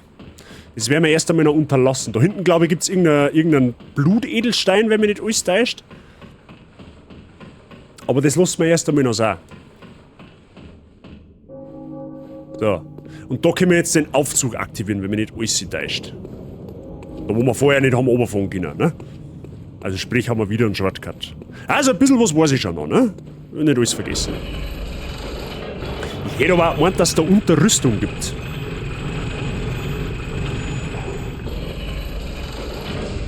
So, und jetzt sind wir im Endeffekt wieder da.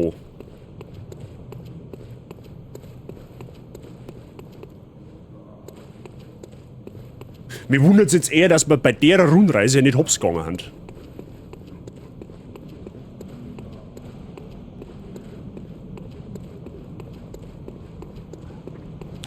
Weil, ich werde jetzt nämlich hergehen.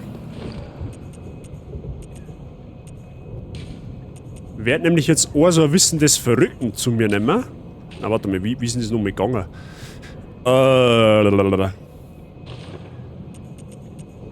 Inventar, genau.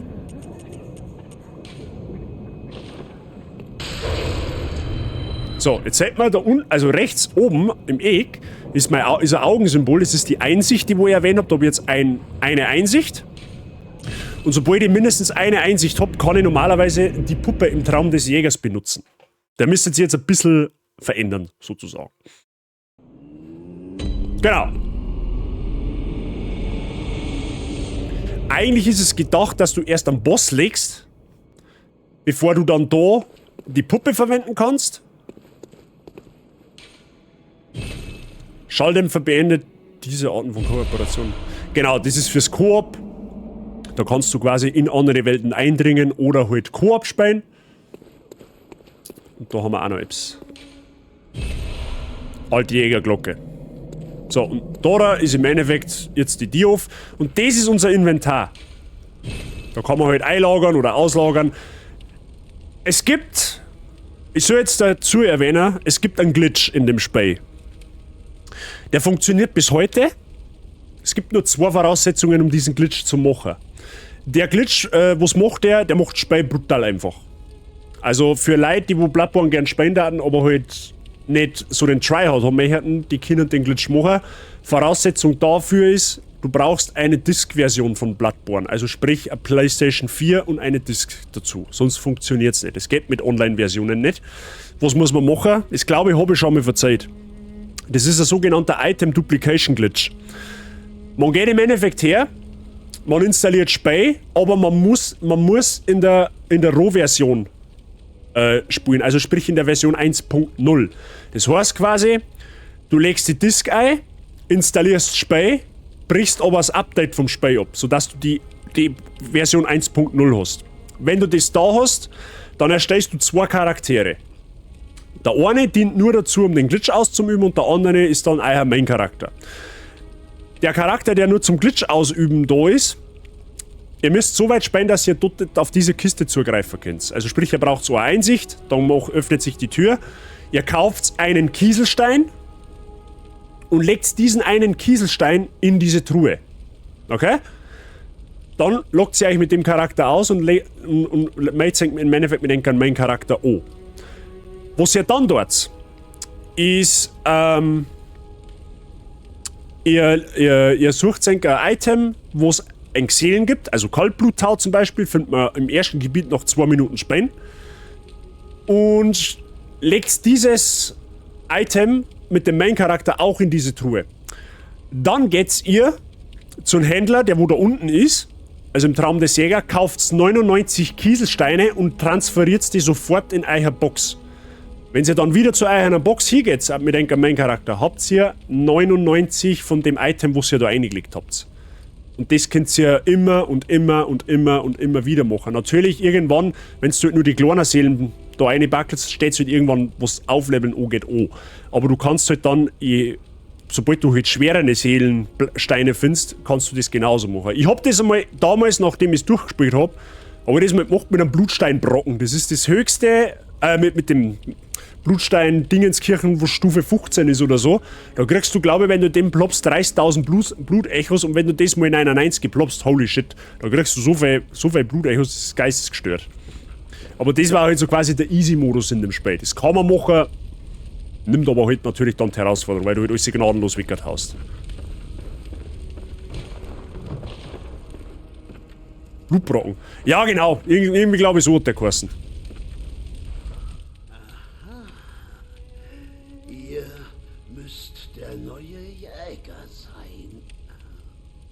Willkommen im Traum des Jägers. Dies wird fürs Erste euer Zuhause sein. Ich bin German, Freund der Jäger. Ihr seid mittlerweile sicher sehr durcheinander, aber denkt nicht zu viel über alles nach. Seht einfach los und erlegt ein paar Bestien. Es ist zu eurem eigenen Besten. Wisst ihr, das ist das Geschäft des Jägers. Ihr werdet euch daran gewöhnen. Dies war einst der Zufluchtsort für Jäger. Eine Werkstatt, in der die Jäger ihre Waffen und Körper mit Blut verbessern konnten. Wir haben nicht mehr so viele Werkzeuge wie einst, aber ihr könnt gerne alles benutzen, was da ist. Sogar die Puppe, wenn ihr wollt. Das ist eine sehr zweideutige Aussage, mein Freund, gell? So, da können wir später Blutedelsteine in unsere Waffen einpflegen, da kriegen wir quasi Substats, das erklären wir aber dann, wenn es einmal so weit ist. Das macht jetzt aktuell noch keinen Sinn. Das ist das höchste Aufwertungsmaterial. Nein, ich mein den höchsten, also Kaltblut, warte schon, damit ich das erklären kann. Es gibt ja da das Kaltbluttau, oder? Da. Kaltbluttau Stufe 1, dann gibt es eins mit Stufe 3 und da gibt es ja eins auf bis Stufe 15, glaube ich. Das ist das höchste, was du kriegen kannst, wo du halt Seelen ploppen kannst. Und das, glaube ich, gibt 30.000 Seelen. Und wenn du das in die Truhe tust und verneinerneinzigst und das immer und immer wieder, dann bist du ruckzuck auf Max-Level. Das habe ich gemeint damit. Einen Blutsteinbrocken kannst, oder einen Blutbrocken kannst du natürlich auch verneinerneinzigen. Dann kannst du gleich mal jede Waffe auf maximal machen. Hallo, guter Jäger. Ich bin eine Puppe. Ich passe in diesem Traum auf euch auf. Ehrenhafter Jäger, folgt den Echos des Blutes und ich leite sie in eure Kraft. Ihr werdet Bestien jagen und ich werde für euch da sein und eurem verwirrten Geist Mut zusprechen. Das ist quasi, ja, das ist quasi die Schreinmaid, wenn man so möchte, die hilft uns quasi beim Aufwerten. Sollen zu eurer Kraft werden. Lasst mich näher kommen. Jetzt schließt die Augen. So, wie viele Aufstiege haben wir denn? Ja, es haben 5, es ist ja immer nichts. So, unser Waffen skaliert mit Stärke, wenn mich nicht alles täuscht.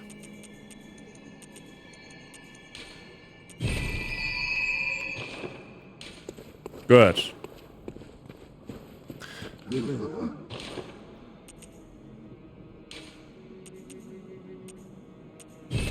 Haben wir noch 3 mit, weil Mollys werden wir jetzt dann gleich brauchen.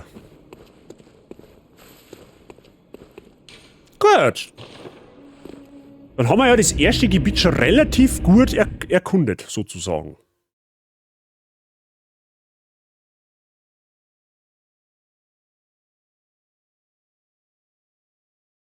Und da ich vorschlagen, machen wir mal den ersten Boss. Beziehungsweise probieren wir mal den ersten Boss. Der, wo optional ist. Den müsste man theoretisch nicht machen, aber der Vollständigkeit halber nehmen wir den natürlich mit. Für euch.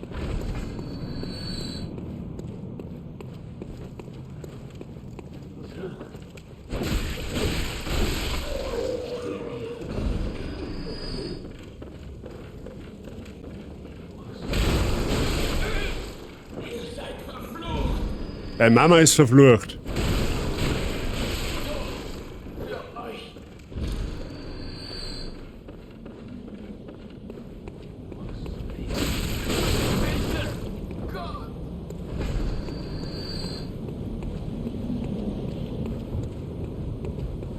Da kann man jetzt, da werden wir auch einfach vorbeirennen, weil da halten wir uns jetzt nicht lang auf. Warte mal eben.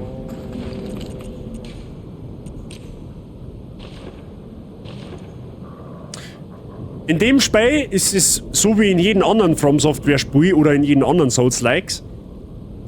Die Gegenstände, die du auf dem Weg findest, in dem Fall haben wir jetzt ja das eine oder andere mal im Molotov-Cocktails gefunden, sind immer so ein bisschen ein Ausschlaggeber dafür, für was der kommende Boss anfällig ist. In dem Fall gilt das jetzt für den Boss, der wo da hinten kommt, der wo, ich sag's noch mal dazu, optional ist, den müsste man nicht machen, der ist aber auch nicht sonderlich schwer, zumindest war es damals nicht, keine Ahnung wie er heute ist, oder wie ich mir jetzt dann anstehe.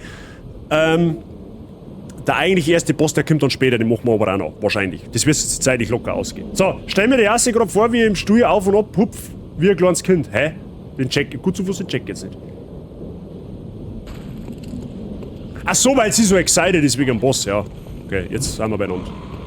So, erster Boss.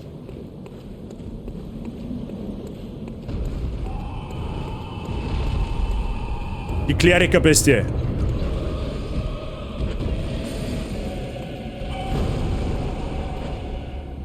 Jawohl, perfekt. Der erste Molly geht schon mit daneben.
Nee!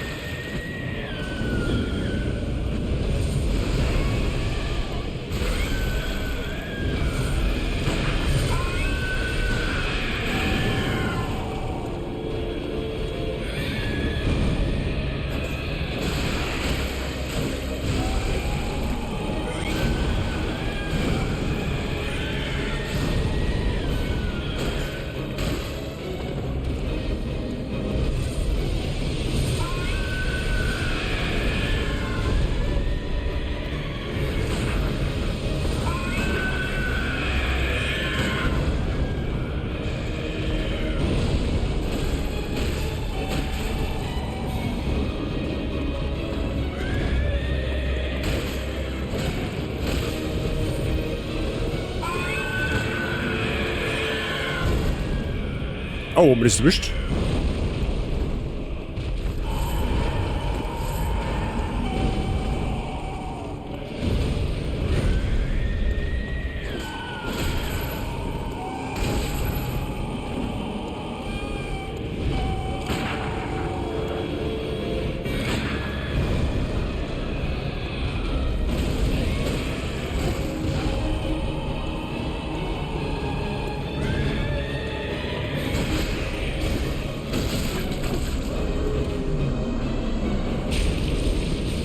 Kann's ja noch. Schwertabzeichen.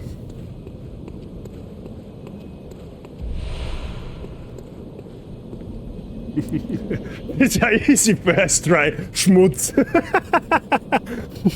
Ja, der Boss ist ja...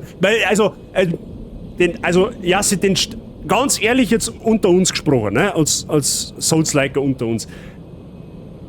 Wenn du das erste Mal Bloodborne spielst, ich predikte, den schaffst auch du unter 10 Tries, weil der ist nicht schwer. Der macht fast nichts. Der ist mehr mit Schreien beschäftigt, als wir mit Zuhauen. Da bin ich mir absolut sicher. Der Boss ist wirklich kein Maßstab nicht. So, aber trotzdem hau ich jetzt die Blutlöcher aus zum Teufel, da weiß er direkt aus. So, der nächste Boss wird schon deutlich, der wird schon ein bisschen schwerer. Ja? Den werden wir jetzt auch gleich machen, weil warum nicht? Ich bin mir, Mr. Verb, merci für die GGs, by the way. Ich bin mir jetzt nicht mehr sicher, für was waren denn die Abzeichen, die waren für einen Shop, glaube ich, oder? Dass du Items freischaltest. Guter Jäger. Ja. Moment, warte mal, jetzt schaue ich lieber mal noch nicht, dass ich mein Schwert da skill und dann... Okay, wir haben eine Skalierung. D auf Stärke, E auf Geschicklichkeit. Okay, dann passt, wir machen ein Stärkebild. Mehr oder minder. Komm da, was für... Nun gut, lasst mich... Gut, am Anfang, ich glaube, wir werden erst einmal das ein bisschen skillen da, damit wir mal ein bisschen einen Grundstock an Ausdauer und Vitalität haben.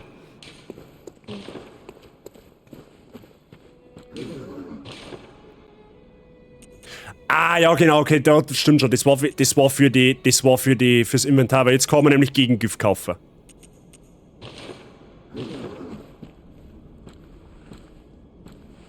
Wird wieder First Try. Na, der nächste Boss da, also das darf mich selber überraschen, wenn ich den First Try schaffe. Das ist ein Cheatcode fürs... Achso. Ja, funktioniert nicht ganz. Das funktioniert nicht ganz. So, wo gehen wir denn aus? Eine große Brücke. Was war denn jetzt da gescheiter für den... Ich glaub's Zentrum fast. Ja, doch, Zentrum. Nein, wir spielen mal Bloodborne ohne Glitches und ohne Cheats. Zumindest nicht bewusst. Ne? Also wenn ich jetzt unbewusst einen Glitch mache, dann tut's mir leid. Das wollen wir natürlich nicht. Okay. Wie spät haben wir es denn jetzt? Ja, leck. Ist ja nett, dass man die Uhrzeit so möchte, aber ich suche mir selber.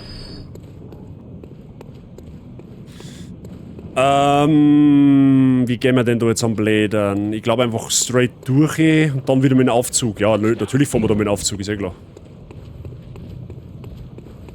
Da fahren wir natürlich mit dem Aufzug. So, wo war jetzt der? Weiß ich nicht mehr. Herzlichen Glückwunsch. Der war aber da, meine ich, oder? Oh, da gibt's ein Item, da schon, ja.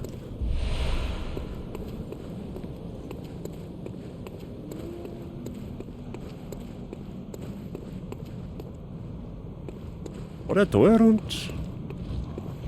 Da ist er.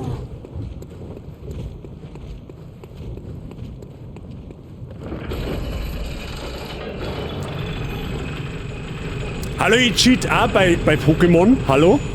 Das ist keine Schande. Und es ist ein Singleplayer-Spiel. Hallo? Genau, der nächste Boss ist nämlich da hinten. So, Obacht! Da ist nämlich eine Dunkkugel hinter.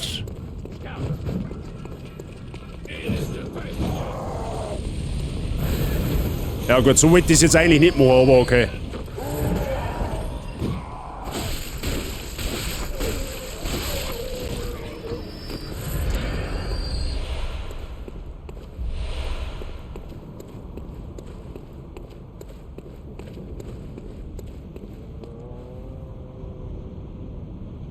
Bastelkeks, Name, vielen lieben Dank für dein Raid. Ich hoffe, du hast einen schönen Stream gehabt. Und schön, dass du da bist. Ein Singleplayer-Games wird nicht gecheatet, halt die Klappe. Du, die hat gerade kein Mensch gefragt. Ich hab die trotzdem lieb. Ja, Kim, der Dicker. Oh, eine an Zipfel und der hier geht's. Oh, ab vom Hof. Ich glaube, wenn man ihm die Eier ausreißt, ist er One-Shot. Und wenn wir ihm das Arschloch auseinanderziehen, dann ist er irgendwie nicht One-Shot. Ich weiß es auch nicht. Da sogar seine Klöten leicht, wenn es pressiert. Glänzende Münzen, ja, kein Wunder, dass dem sein Dödel leicht.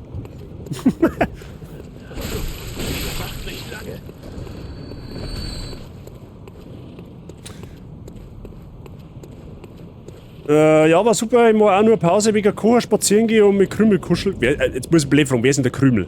Wahrscheinlich Katz oder sowas, oder? Aber ja, bisher läuft gut. Die Leute sind ein bisschen Bloodborne addicted worden, glaube ich, denke, hoffe. Und bisher kommen wir eigentlich ganz gut voran. Ich meine, ich kenne das Spiel ja schon zu Genüge, aber ich muss mich auch erst wieder reinfuchsen, ne? So.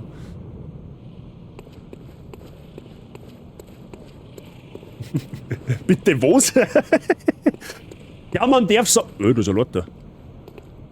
Okay, das möchte ich jetzt wissen. Wo kommt man da raus? Man darf halt so Spiele machen wir mal ins Lächerliche ziehen, ne? Ach, dein Kind! Entschuldigung.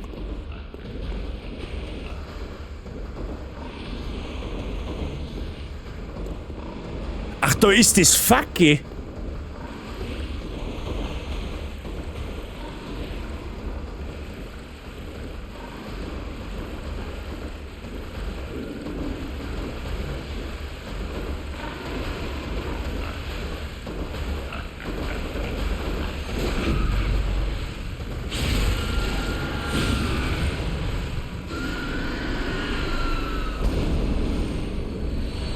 Yes.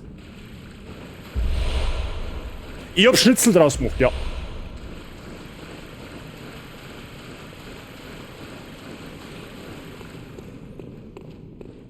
Easy. 1 Wildsau, es war 1 Wildsau.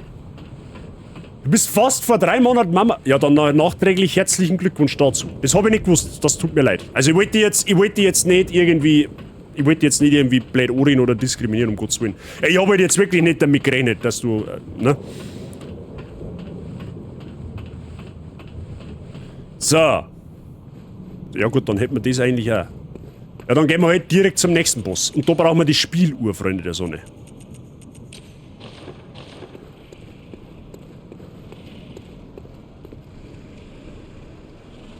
Hi.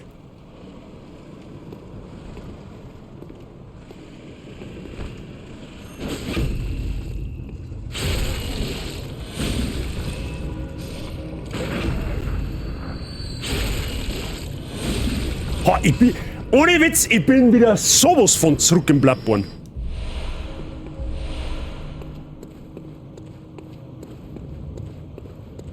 Wo Obelix für die Wildsau? Ja, den hätten wir jetzt brauchen können. So, Freunde, haben wir Bock auf eine Cutscene?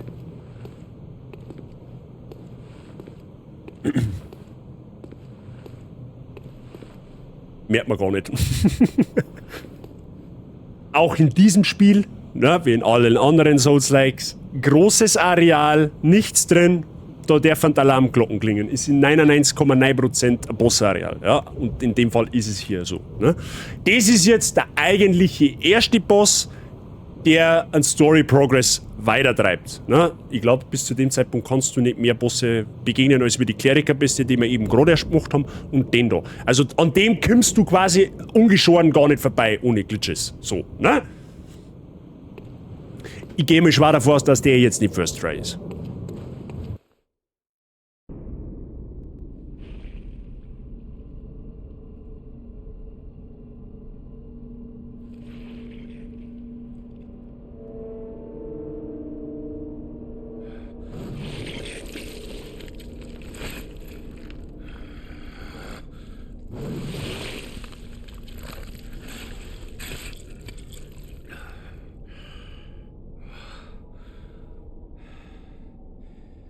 Bestien überall.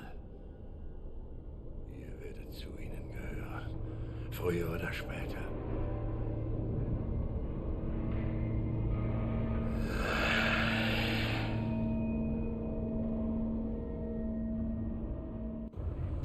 Pater Gascoigne.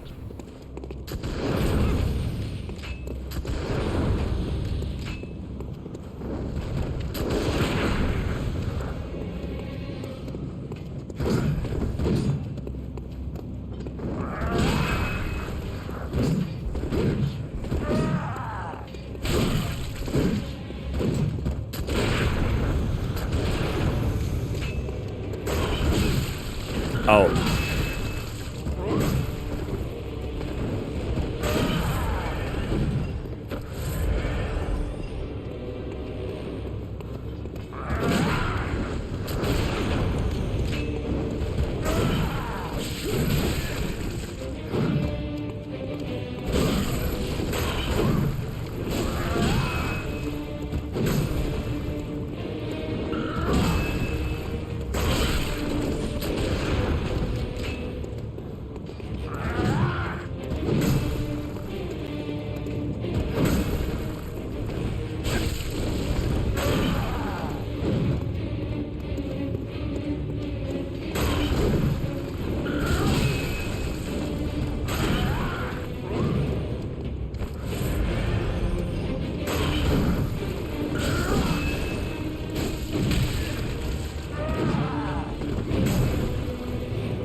Singt für mich.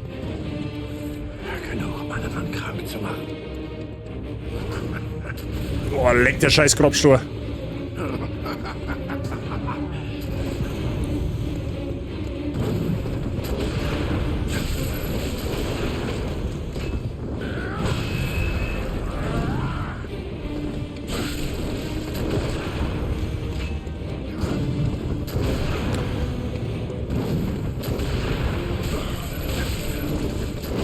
Oh, du regst mich auf mit deiner scheiß Buchsen, ehrlich wahr.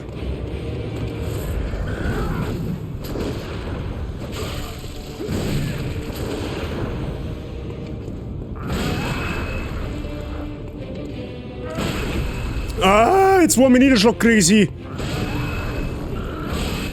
ganz euer wahres Gesicht zu zeigen. Das war eine anständige Jagd. Und den Boss kenne ich von wo? Glaub von Rappi. Hat der das gestreamt? Oh mein Gott, ich bin so schlimm. Na. Ja, aber das war klar, der ist auf einem anderen Level. Den kannst du mit der Kleriker besser jetzt. Der ist eigentlich auch nicht so schwer, aber wie gesagt, ich hab die Patterns nicht mehr so drin. Aber der ist nicht unmachbar.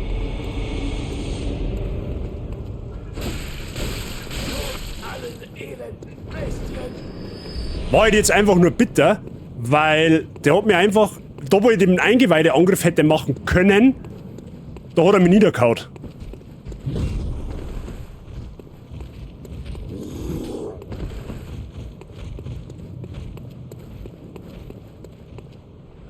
Oh, das ist jetzt ganz schlecht. Ah, die können wir da nicht rein, okay. Patterns habe ich halt gelernt, das Wort ja. Das Movement von den Bossen wird Patterns genannt. Das Angriffsmuster, so muss man sagen. Angriffsmuster nennt man Patterns.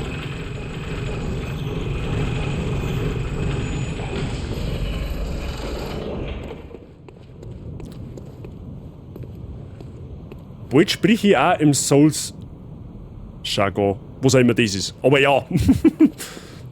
Wie gesagt, du bist influenced. Du kommst quasi schon gar nicht mehr aus.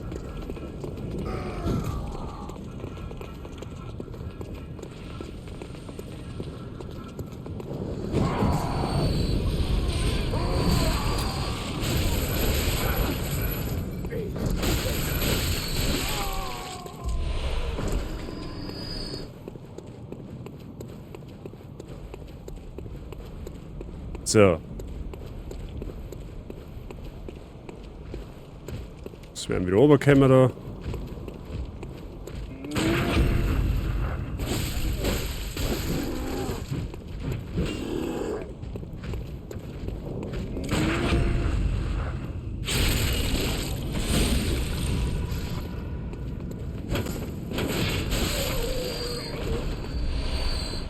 Okay. Mit den französischen Wörtern will klug werden. Du bist klug. Da ist das oder kann man noch am Hit da recht schnell wieder aufstehen? Ja, relativ. Also im Vergleich zu anderen Souls-Likes, ja. bist tatsächlich relativ schnell. Ich glaube, noch schneller geht's nur in Sekiro.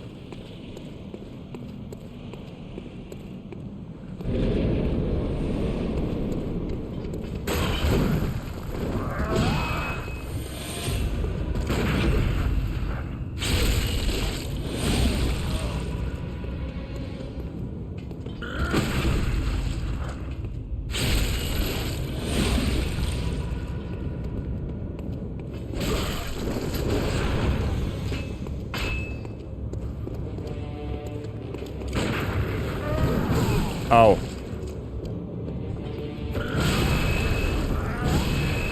Okay, jetzt habe ich 2 geile Eingeweide-Angriffe gemacht und dann zerstöre ich mich so.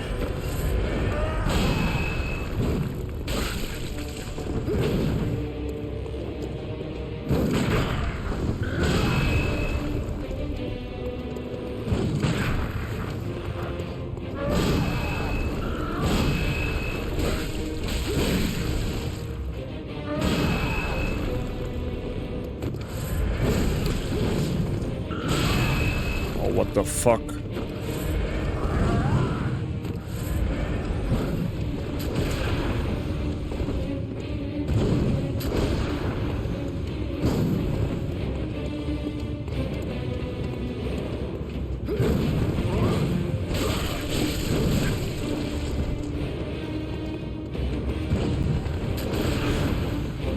Oh, das ist die Grobsteiner. Also die eigentlichen Gegner in dem Kampf Grobsteiner.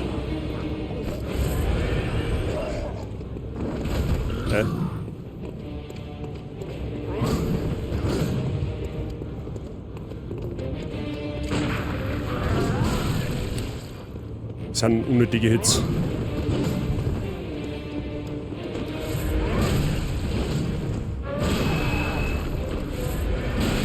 Ah ja, jetzt hat er mich voll in dem...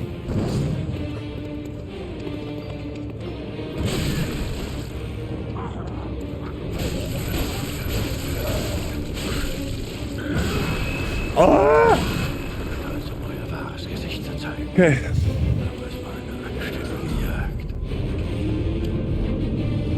Der Ton, wenn das Blut spritzt, der ist schon heftig, gell? Bloodborne kriegt ja so richtig rein.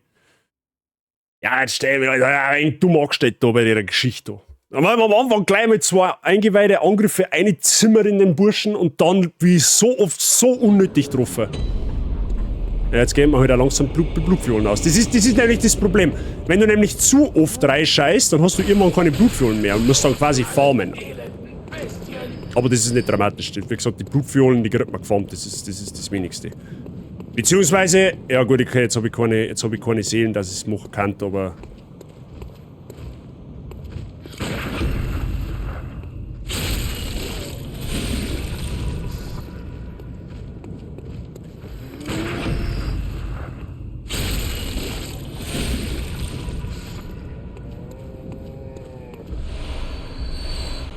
So, schon wieder 20. Easy. Kirby habe ich dir, die größte Gute Merci für deinen Dauerlurk. Ich hoffe, bei dir passt alles.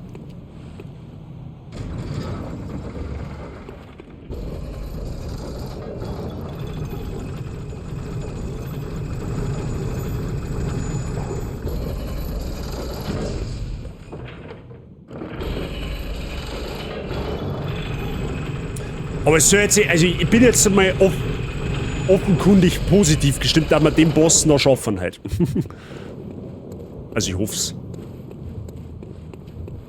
So, rennen wir mit daher, dann rennen wir mit zurück. Dann kommt da Mr. Feuerball. Irgendwann. Ah, kommt schon. Oder auch nicht.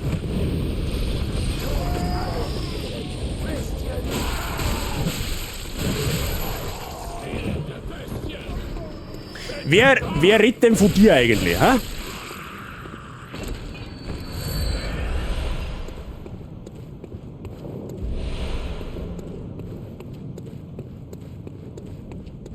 So.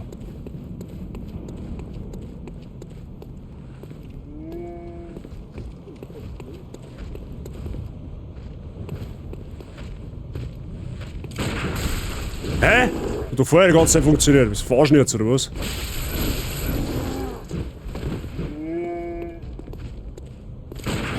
Geht doch.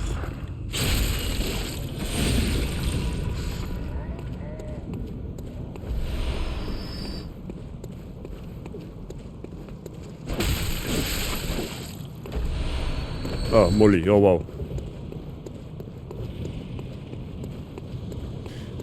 Gut, ich muss mir dann noch auf alle Fälle Kugeln kaufen. Das denke ich schon kennen.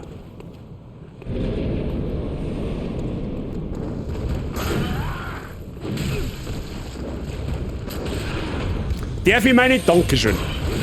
Was war denn jetzt das? Warum macht er denn jetzt ein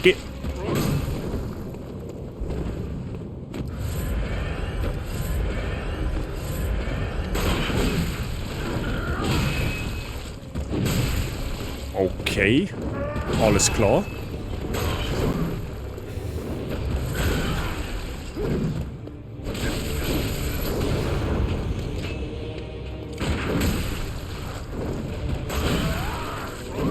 Okay, ich muss bei dem Boss auf Kontern eher verzichten, weil das... Da nehmen wir selber das Momentum.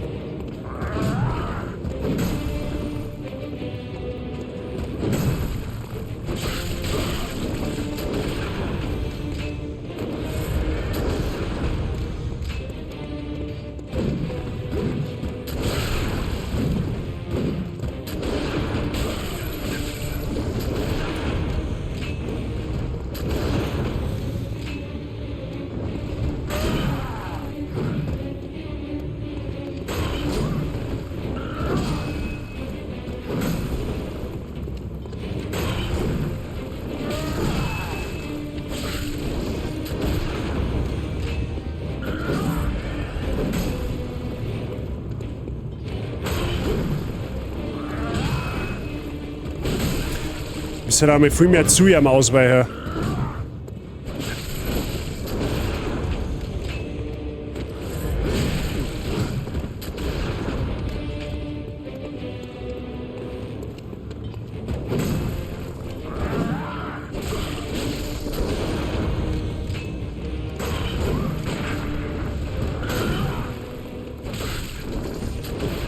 Alter, der mit seiner Scheißkanone, ehrlich war.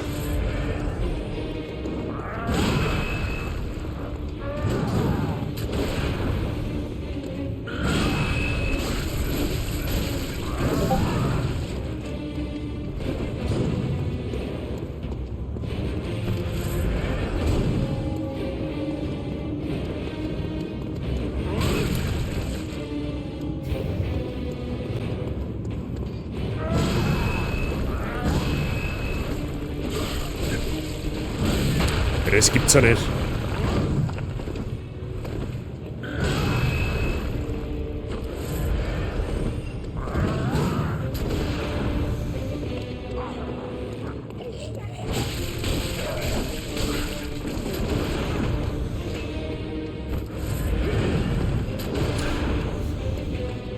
Ah, grob mein.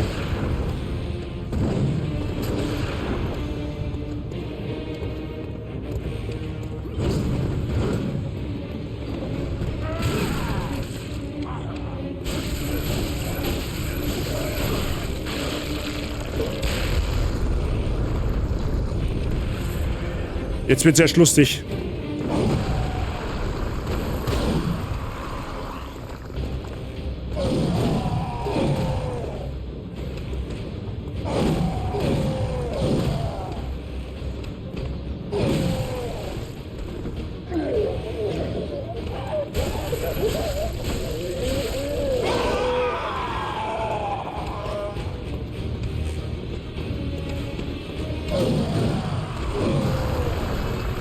Der soll mir die ganzen Grobsteine noch kaputt machen. Okay.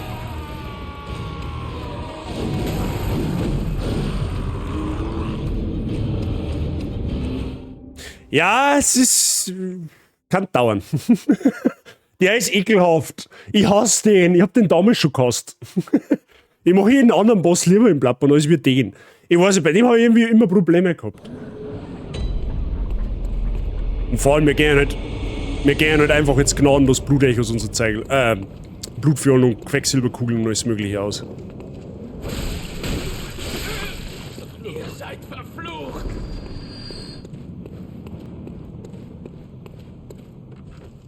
Ihr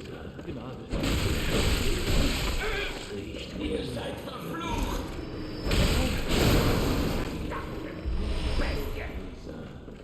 Ah, aber der droppt gut. Quecksilberkugeln. Aber beglücklich, dass eine First Try liegt. Ja, das war aber von Anfang an klar, dass der eine First Try liegt. Dafür kenne ich ihn zu gut.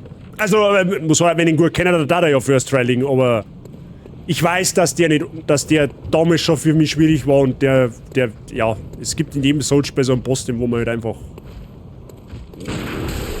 der Woham halt einfach nicht so liegt. Ja, perfekt. Und jetzt kann ich eigentlich im Instant schon wieder...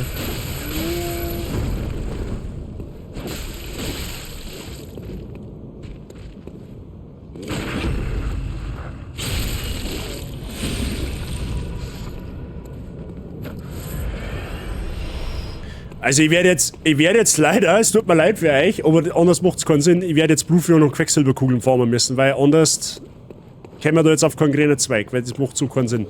Weil mit 3 oder 4 Heilungen, 3 oder 4 Kugeln da umeinander rennen und schon gleich keine Heilung mehr hab, müssen wir da leider ein wenig farmen jetzt. Das hilft jetzt alles nichts. Beziehungsweise ich kann da mal schauen, was kostet so eine Quecksilberkugel eigentlich. 160? Achso, für 5. Ja, okay, das ist fein. Das ist fein.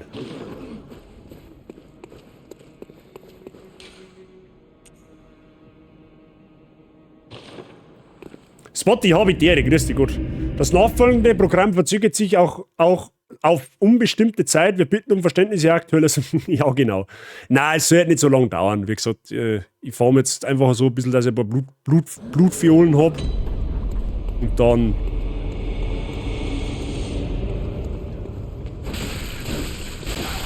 wird schon wieder besser. Wo waren jetzt eigentlich meine Quecksilberkugeln hinkommen, die ich gerade gekauft habe?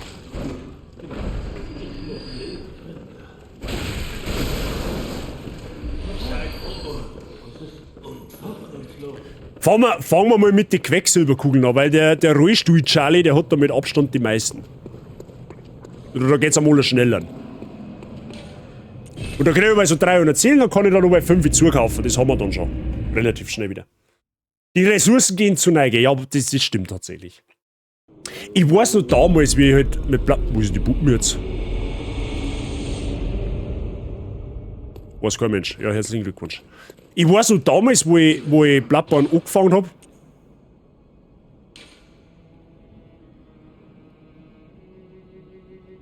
Ja, jetzt sind es auf einmal schon 10. Hä? Oder kostet eine Kugel 160? Ist das dein Ernst? Boah, leck, das ist ein teures Geschäft. Da kostet eine Quecksilberkugel 160 Blut. Okay, das sparen wir uns. Ich hab gemeint, man kriegt 5. Nein,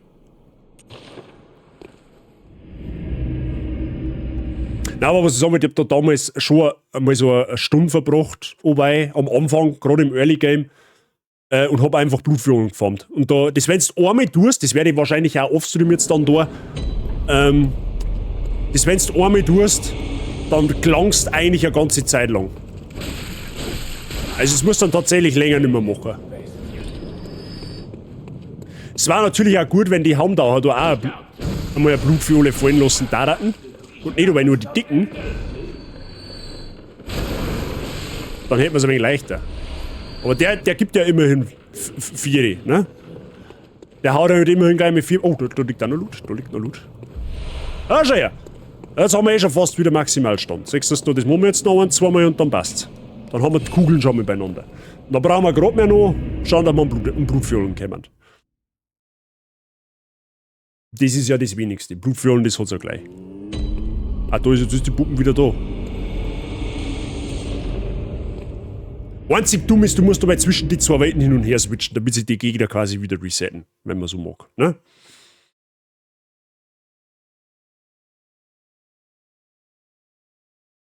Die Trolle, da werden wir Blutviolen fahren wir dann tatsächlich, ja.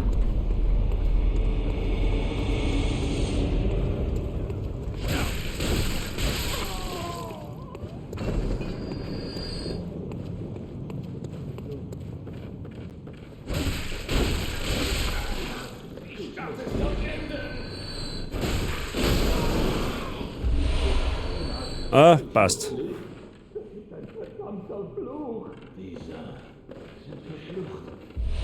Ah, Blutviolen, 6. da. Was musst du, hauen wir die zwei da herum auch noch zusammen, weil... Leicht. Da bohren sie einmal einer.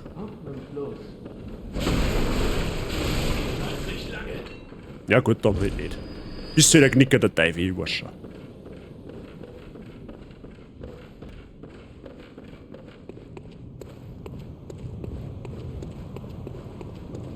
So, die geben wir ja Blutviolen ab, die zwei. Also in den meisten Fällen zumindest. Das ist eigentlich so der Early Game Farm Spot für Blutviolen.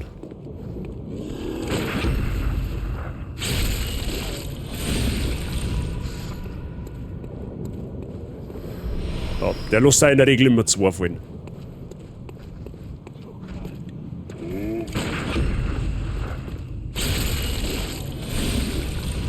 Und ist noch dazu eine gute Übung für mich.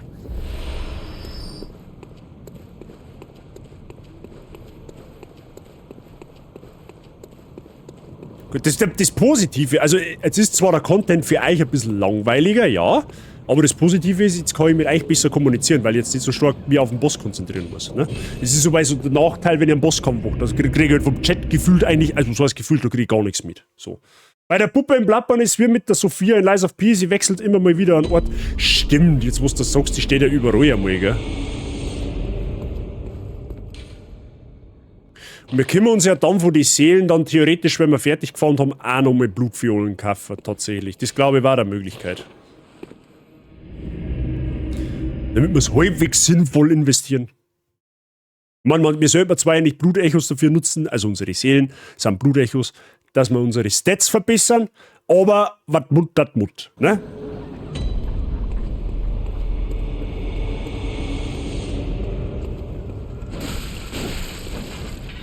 Stirb, hab ich gesagt.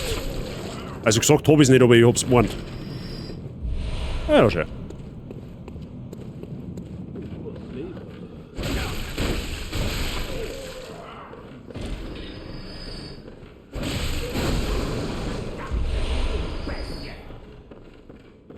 Oh, jetzt sind sie aber spendabel, die Herrschaften.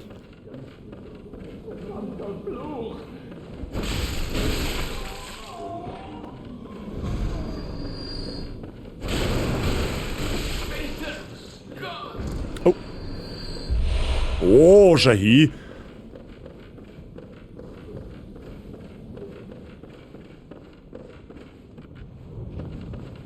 Fisch dir. Scusi. Ja, ja, ja.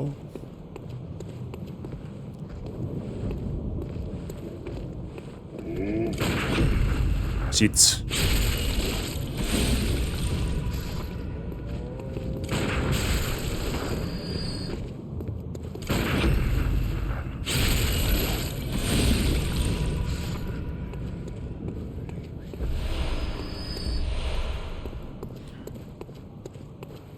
Ja, das machen wir jetzt noch, da ich mal sagen, so 2-3 Mal noch und dann gehen wir wieder rein in die ganze Geschichte. Wie gesagt, ich werde dann offstream einfach nur ein paar Blutviolen fahren, damit wir dann einfach onstream dann mehr Zeit für Erkundung und halt Progress haben. Ne? Es ist halt jetzt ein Ausnahmefall. Kann ich jetzt leider nicht ändern. Aber es macht halt keinen Sinn, wenn ich jetzt halt dann keine Ressourcen mehr habe und ich gehe dann in den Boss rein, wo ich 2 Heilungen habe. Ja, herzlichen Glückwunsch.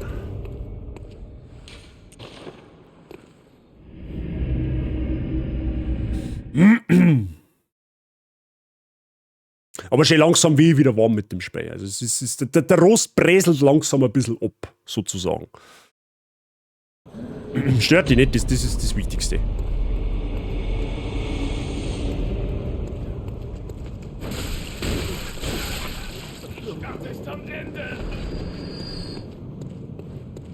Es ist eigentlich... eigentlich ist der Farming Simulator 2025. Es wird nur ein wenig anders beschrieben.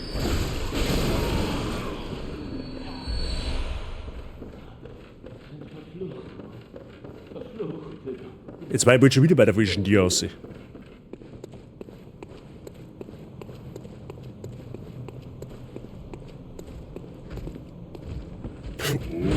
Wow, den hat er noch nicht gemacht.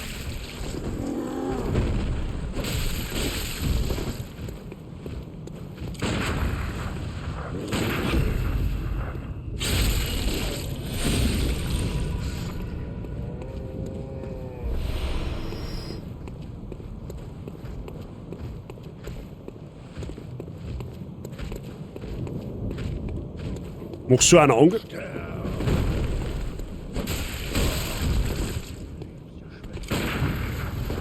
Okay, wie hast du jetzt daneben schlagen können? Okay, ich sag schon nichts mehr.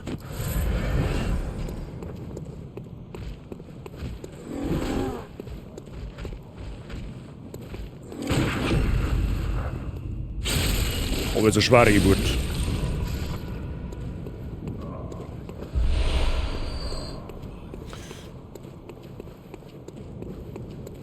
Nicht, dass du nicht so.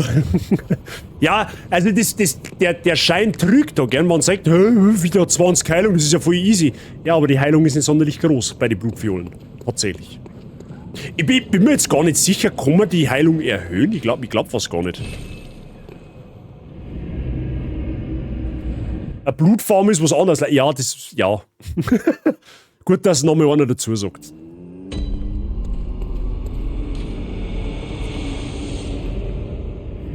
Aber ich glaube im Bloodborne, ich bin mir jetzt echt nicht sicher, aber ich glaube die...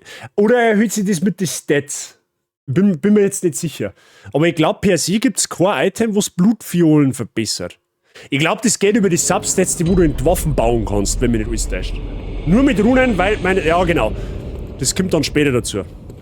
Wenn du die Runen in die Waffen setzen kannst.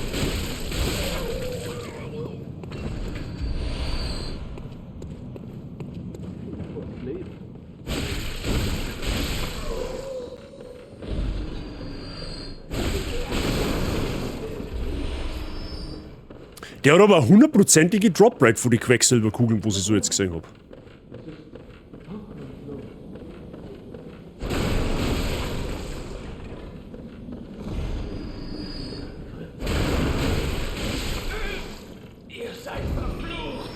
Das mag gut möglich sein. Da ich jetzt nicht einmal bestreiten. So, dann machen wir die zwei haben da dann haben und dann kaufen wir noch für die Blutechos, die wir jetzt haben, noch ein bisschen ein und dann wird es schon passen.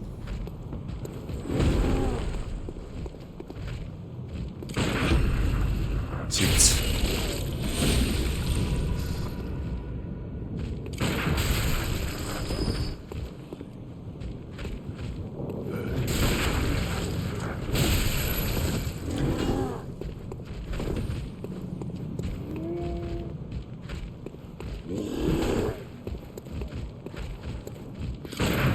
Hey, Alter, geh mir nicht auf den Sack jetzt!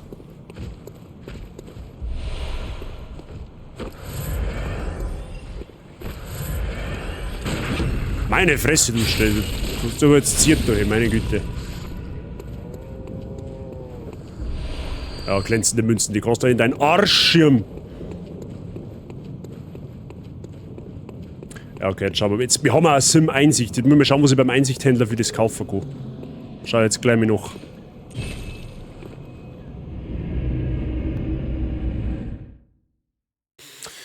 Gut.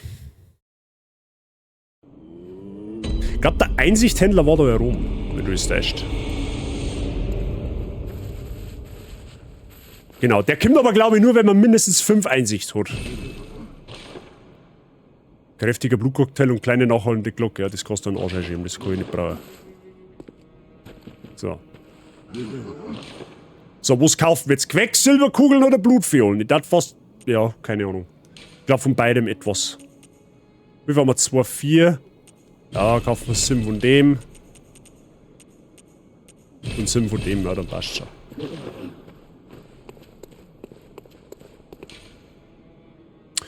Gut. 5 Einsicht macht 900 Geld. Das weiß ich jetzt gar nicht. Ich kann man in Bloodborne Einsicht verkaufen? Das war ja ungefähr so, wie wenn ich mein IQ verkaufe. Wer tut denn das freiwillig?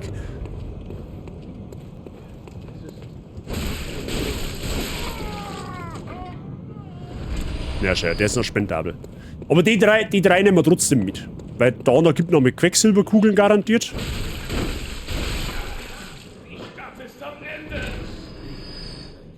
Na, die Einheit Einsicht finde ich so gut. Ja, das heißt, also auf Englisch heißt es Insight, also, ja.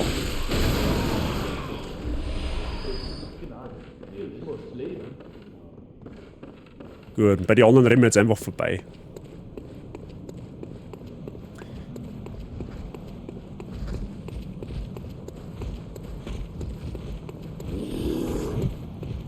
Finanzmittel, wenn ich bitten darf, ja. Genau. Wir haben mehrere Arten von Finanzmitteln in dem Spiel. Wir haben Einsicht, wir haben Echos.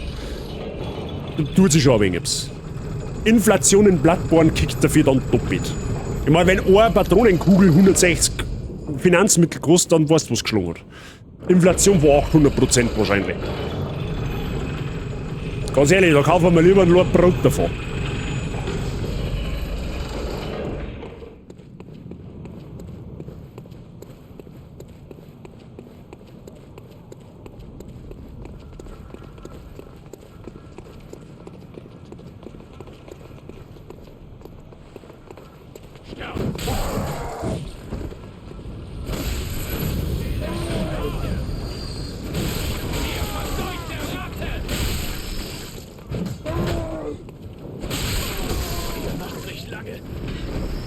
Okay, das hat jetzt ungefähr jeder die Feuerkugel überlebt. Ihr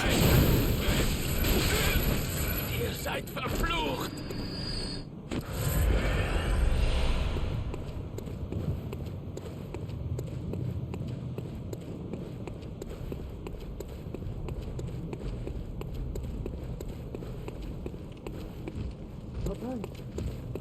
Ja, das ist der vollgeschwollene Vollidiot, der wo die Kugel anzündet.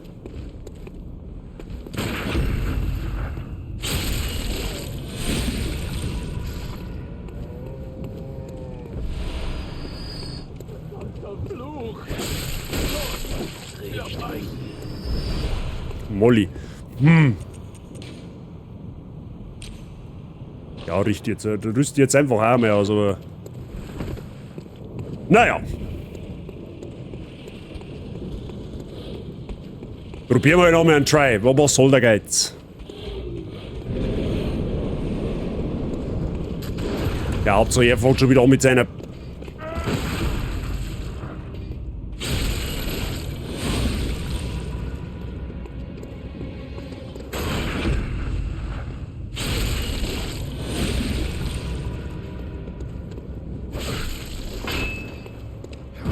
Au. Ja genau, das ist genau dasselbe Schema wie vorher. Ich mache 2 gute Eingeweideangriffe. Oh, das ist jetzt ganz schlecht.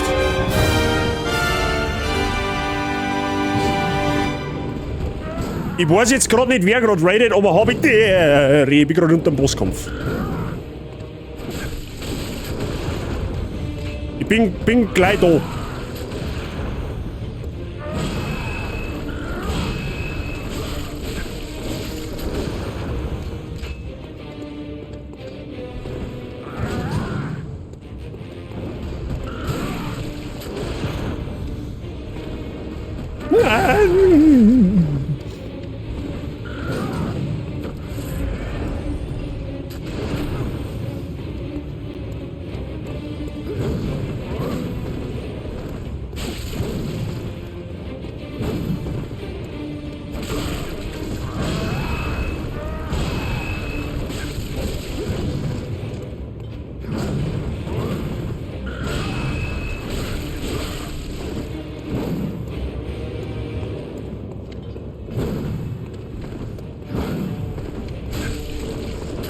Aua.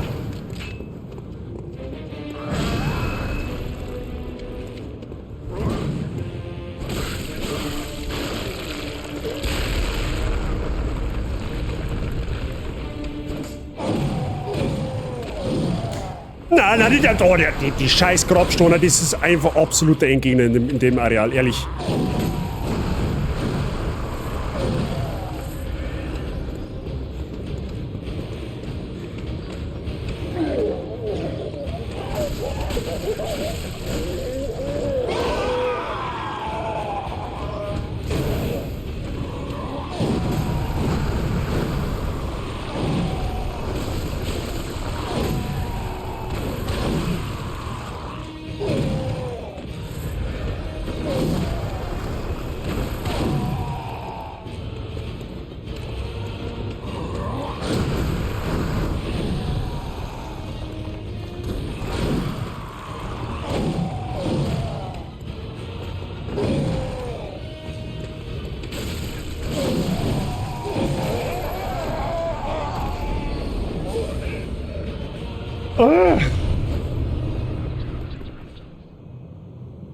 Heilige Scheiße, das war aber eine schwere Geburt. Habt ihr jetzt halt eine halbe Stunde damit verbracht zum Baumen. So, wer hat jetzt... YBO, merci dir für deinen Raid. Entschuldigung, dass ich ein bisschen später drüber, aber du hast das gesehen, ich hab gerade ein massives Problem gehabt. Merci dir für deinen Raid und willkommen an dich und deine Community. Ich hoffe, ihr habt einen zauberhaften Stream gehabt. Was hat's denn... Was bitte? Ich brauch mehr Mods, ich hab's schon gesehen. Das ist not how it works. So, jetzt pass auf, jetzt kriegt der YBO erst einmal einen Shoutout, damit ich auch nichts anbrennt, okay? So, erst einmal... Ja, jetzt ist Verkehr auch noch geschrieben, super. Ja, das ist jetzt richtig. Nein, auch wieder nicht. Wir müssen, ich bin durcheinander. So, aller guten Dinge sind 18, habe ich mir mal sagen lassen. So, bis jetzt auch wirklich richtig geschrieben. Kreuzgrut C fix. So, wo haben wir denn jetzt? Da? Nein, natürlich ist es falsch geschrieben, ist eh klar. Aber jetzt haben wir es hoffentlich richtig, oder? So, endlich! Heilige... Ja, sie merci dir. So, alle, die einen YBO noch nicht kennen, gehen jetzt bitte mal beim YBO auf den Channel, der aufs kostenlose Herzlein drucken. Ne? Der hat vor, weiß ich nicht, wann hast du Stream angefangen? Vor einem halben Jahr? You did it! Ja, finally! Der hat vor einem halben, dreiviertel Jahr einen Streamer angefangen. Und der macht sehr guten Content. Da gibt's, ja, einmal ein bisschen was out of the box, so Point-and-Click-Adventure, die wo jetzt vielleicht nicht so viel kennen. Mass Effect, also alles im flauschigen, chilligen Bereich. Also gerne mal dort vorbeischauen und aufs Herzl drucken, das hat er sich auf alle Fälle verdient. Ne? Kann ich sehr empfehlen. Und er ist Mod bei mir, das heißt was. Weil wir auch Habitiere. Ich hoffe, es passt alles. So, jetzt muss ich mal schnell noch, ich poste KW, solange bis er es hat, ist mega egal. KW. Aber wie fokussiert er aufs Game bleibt, krass. Ja, da gibt's... Das wirst du noch lernen, glaub mir das. Und Emmy Habitiere, grüß dich gut. Ja, ich hab spontan einen Stream abbrechen müssen, weil ich plötzlich Kreislauf und Magenschmerzen gekriegt hab, kurz aufs Heisel und jetzt geht's wieder einigermaßen. Keine Ahnung, was da jetzt los ist. Auwezwack. Dann hoffe ich, dass diese Magenprobleme dir fernbleiben und es wieder halbwegs, du wieder halbwegs gut unterwegs bist dann. Das hoffe ich. So, Freunde der Sonne und gute Besserung natürlich an der Stelle. Freunde der Sonne, an alle, die jetzt vorher aufpasst haben, ich habe doch gesagt, das kleine Mädel, ne? Das, wo uns diese Spieluhr gegeben hat. Der Boss, den wir da gerade umgehauen haben, war ihr Papa. Ihr Papa ist dem Bestienwahn verfallen. Der hat uns angegriffen. Der war eigentlich gutmütig gewesen, das war der Jäger gewesen, genauso wie mir. Hat's aber ein bisschen zu krass getrieben und ist in den Wahn verfallen. Er ist selber zur Bestie geworden, wie ihr selber gerade gesehen habt. Deswegen haben wir dem kleinen Kind ihren Papa umgebracht und jetzt ist natürlich immer noch die Frage, was ist mit der Mama? Kann ich jetzt sagen. Ich kann es Ihnen aber gleich mal vorwegnehmen, die hat auch kein schönes Schicksal erleidet. Da herum findet man nämlich etwas. Eine Rotjuwelbrosche.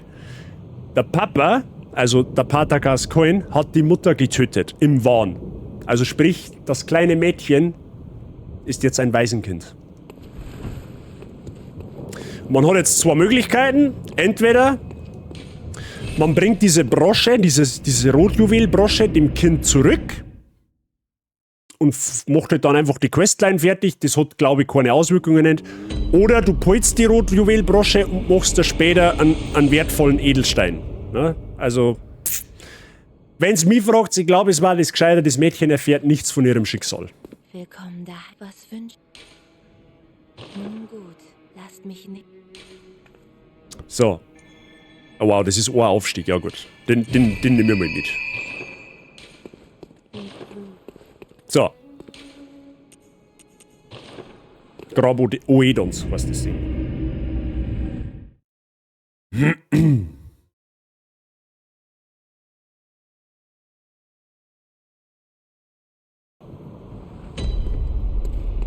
Weil, sobald man einen Pater Gascoigne besiegt hat, kommt man nämlich zu einem weiteren Bereich, sozusagen ein zweiter hat,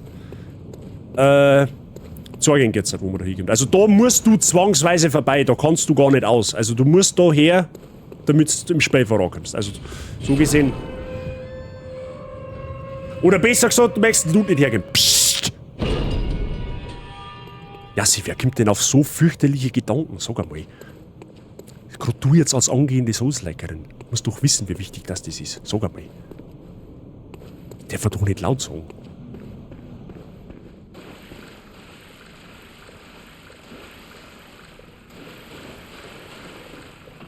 Immer diese Sammler. nimm, was du nicht kriegen kannst und gib nichts wieder zurück. Das ist jetzt Pirates of the Caribbean 26, oder wie viele Teile gibt es jetzt mittlerweile schon? 4, 5? Ich weiß es nicht. Die Byrgenwerf-Spinne verbirgt alle möglichen Rituale, eine furchtbare Schande. Es bringt mich zum Schaudern. Aufgemerkt, Byrgenwerf-Spinne.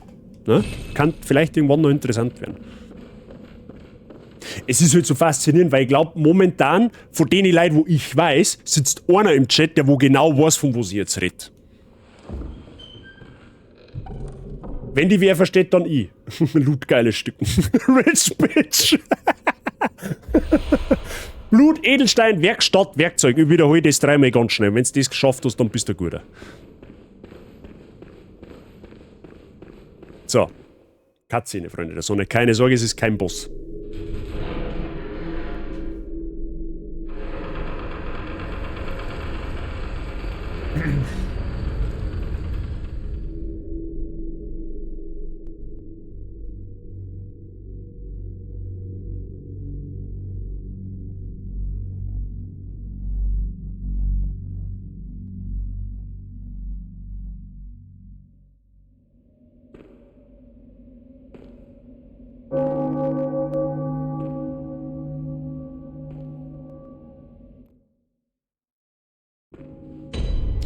Wir sind jetzt im Kathedralenbezirk angekommen.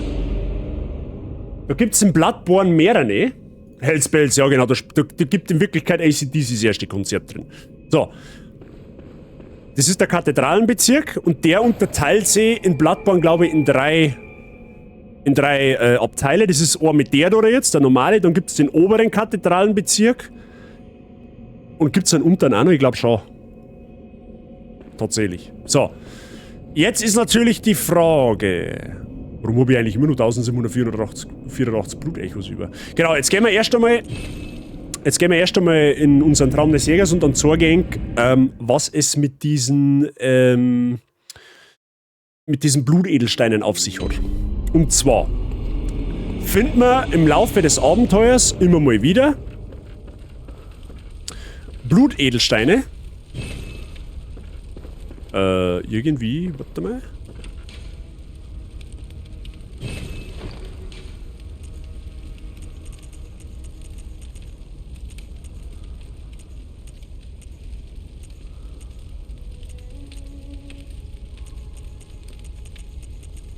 Ja, ich hab doch das Werkzeug gefunden, oder nicht? Aber da müssen wir da her. Ah, so. Blutedelsteinverstärkung. Verstärke Waffen mit Blutedelsteinen. Blutedelsteine verleihen Waffen besondere Eigenschaften. So, ich hab jetzt natürlich noch keinen, aber jetzt passt so auf. Wir haben ja die blutrote Brosche da gefunden. So, wenn wir das verwenden, dann kriegen wir einen roten Blutedelstein. So, und jetzt ist es so, man kann in diese Waffe, okay, in der scheinbar jetzt nicht, das muss ich dann hinten machen. Gehen wir jetzt auf Waffe mit Blutsteinen verstärken. Ja, das machen wir jetzt auf alle Fälle mal. So, dann haben wir jetzt auf alle Fälle schon mal Waffen plus 2. So, aber warum? Ah, das ist der Erinnerungsaltar. Aber warum kann ich jetzt die Waffe reparieren? Okay. Normalerweise müsste... Ah, weil, Entschuldigung, die Waffe muss aufgewehrt sein. So, und jetzt ist es so... Man kann jetzt da den roten Blutedelstein, wie gesagt, man findet im Laufe der Zeit etliche verschiedene. Und die haben dann, wie es ja dann rechts zeigt, gewisse Auswirkungen. Also der sorgt dafür, dass unser Angriff, also dauerhaft, also solange dieser Blutedelstein in diese Waffe eingesetzt ist, um 2,7% steigt. Und Wiedergewinnungspotenzial, also das ist praktisch, wenn du in Bloodborne Schaden kriegst, das habt ihr bestimmt schon gesehen. Das ist ein Lies of P so. Und du haust dann innerhalb eines gewissen Zeit, wenn du das wieder auf den Gegner zurück, regenerierst du ein bisschen was von der Gesundheit. Und das Wiedergewinnungspotenzial plus 1,8%, da heilst du quasi um 1,8% mehr. Plus, wir machen mal generell mit der Waffe 17 Schaden mehr. Also setzen wir den einmal ein. Ich glaube, dürft ihr mir jetzt auch noch nicht festnageln, aber ich glaube, mich erinnern zu können, dass man pro Waffen 2 oder 3 Edelsteine einsetzen kann. Später. Je weiter du die Waffen aufwärtst, umso mehr Blutedelsteinplätze werden da frei. Und dasselbe geht natürlich auch für die Büchsen. Ja? Also so viel dazu. Da kann man seine Waffen natürlich auch aufwerten und entsprechend auch ein bisschen verbessern. Und ich glaube, um richtig gute Waffen zum kriegen, richtig gute Blutedelsteine zum kriegen, da gibt es ja teilweise richtig krasse mit richtig guten Stats, da musst du die Kelch-Dungeons machen. Wo es das genau ist, das sage ich, wenn es soweit ist. So. Da ist auch so gewesen, glaube ich, immer dann, wenn du am Boss legst, kannst du dem seine Rüstung kaufen. Genau, wir können jetzt einen Sägesperrt, Jäger-Axt kaufen und einen gewundenen Stock. Und Jäger-Axt ist, by the way, genau die gleiche Waffe, die der Boss da eben gerade hat. Und da können wir jetzt halt natürlich auch die Rüstung kaufen oder das Gewand. Das einmal komplette Ring kostet insgesamt 2500. Sollte man sich schon überlegen, die immer wieder mal zum Kaufen, weil, wie gesagt, die Gewänder haben gewisse Stat-Vorteile. An Boss sei Rüstung, die wo der Code hat, die ist zum Beispiel sehr, sehr gut gegen Gift. Also die hat eine hohe Giftresistenz und ich nehme schon mal vorweg, der nächste Gegner hantiert mit Gift. Jetzt bin ich aber nicht sicher. Genau, die haben dann da erinnert. Das ist jetzt im Endeffekt an Gascoigne seine Rüstung. Die holen wir uns auch gleich direkt einmal. Dann bringen wir gleichzeitig unsere Einsicht wieder runter. Also sprich, das Spiel wird jetzt nicht schwerer deswegen, weil je mehr Einsicht man hat, umso schwerer wird das Spiel. Und dann kann man natürlich hergehen und sagen so, rüsten wir halt den Wumms gleich mal aus. Verbessert da gewaltig unsere Stats. Und da sieht man jetzt auch, dass quasi die Hosen, oder warte mal, das zeige ich am besten da. Wir haben ja jetzt durch die Rüstung vom Gascoigne eine ziemlich hohe Giftresistenz. Für schnelle, es gibt jetzt quasi 2 verschiedene Giftarten. Das ist die langsame Vergiftung, das ist quasi, wenn du mal den Giftstatus hast, dann tickt das langsam zurück. Je höher deine Resistenz dagegen ist, umso schneller tickt es. Und dann gibt es eine schnelle Giftresistenz. Das ist quasi, wie schnell baut sich der Giftstatus auf. Ne? Also bis du vergiftet wirst. Je höher deine Resistenz da ist, umso weniger kriegst du, also umso weniger Ticks kriegst du, bis sich der Giftscheiß da aufbaut. So, und dann Gascoigne seine Rüstung. Wir schauen mal, wir haben halt jetzt legit der Undertaker. So, wenn jetzt die Waffen weg, Fackel her, kann man wirklich meinen, wir haben den Undertaker. So. Und es gibt halt etliche verschiedene Rüstungen. Nur mal so zur Erklärung.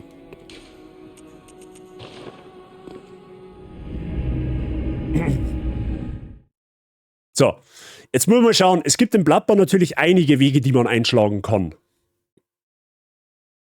Und welchen wir jetzt gehen, ich glaube, wir gehen mal nach Hemwick. Das erste. Das glaube ich ist von der Schwierigkeit her jetzt aktuell einmal das einfachste. Dora, wir werden jetzt da er zum Beispiel, den sagt man, der schaut eigentlich aus, wie wenn er schon halber gestorben ist, das ist aber absolut gutmütiger NPC. Oh, ihr müsst ein Jäger sein. Verzeiht, der Weihrauch muss euren Geruch überdeckt haben. Gut, gut. Ich habe auf einen von euch gewartet. Wegen dieser Jagden haben sich alle drinnen verschanzt. Und warten darauf, dass es endet. Das tut es immer. Das war schon immer so, wisst ihr? Seit Ewigkeiten. Aber dieses Mal wird es kein gutes Ende nehmen. Sogar in ihren Verstecken werden manche böse.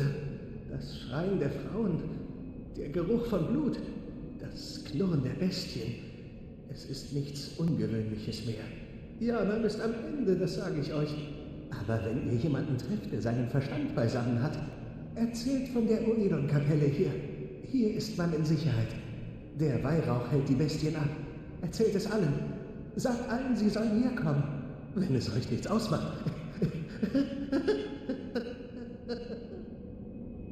Wie gesagt, der wirkt freaky, aber das ist ein absolut netter NPC.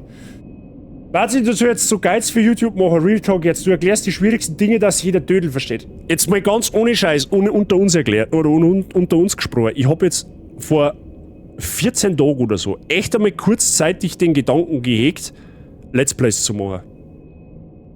Ohne Scheiß, habe ich wirklich überlegt. Aber ich bin mir nicht sicher, A, ob es überhaupt Sinn macht und B, ob ich überhaupt die Ausdauer dazu habe, YouTube Videos zu machen, weil ich, wie gesagt, wenn du Let's Plays machst, dann musst du halt einfach gute Videos machen und das kann ich nicht. Weil nur auf OBS klicken, auf Aufnahme, irgendwas labern und dann wieder auf OBS Aufnahme beenden und das auf YouTube haben, das reicht halt nicht. So, ne? Verstehe ja, umsetzen konnte sie trotzdem nicht. Ja, gut, wie gesagt, das jetzt mit dem Gift, das ist halt... Ich weiß, ja. ich sollte nicht darum bitten, aber wenn ihr auf der Jagd jemanden trefft, erzählt ihm von der Oedon-Kapelle. Okay. Oh, Stimmt, da können wir ja gleich mal so einen NPC herschicken. Da haben wir ja nämlich einen gefunden. Ne? Der wo uns ja nach einem sicheren Ort gefragt hat. Du musst jetzt nur noch mal schauen, wo das gewesen ist.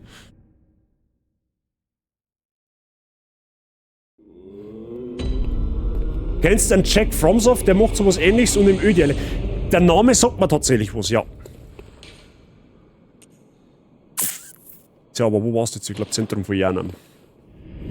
Ja, ich weiß nicht, gerade so für Zeiten, wenn halt so Durststrecken haben, wo ich halt, keine Ahnung, ein paar Wochen nicht live gehen kann, dann einfach irgendwie so kurze Spiele, einfach, wenn ich mal eine halbe Stunde Zeit habe, ich sitze mir am PC, spiele, nimm was auf und lade es auf YouTube auf, keine Ahnung.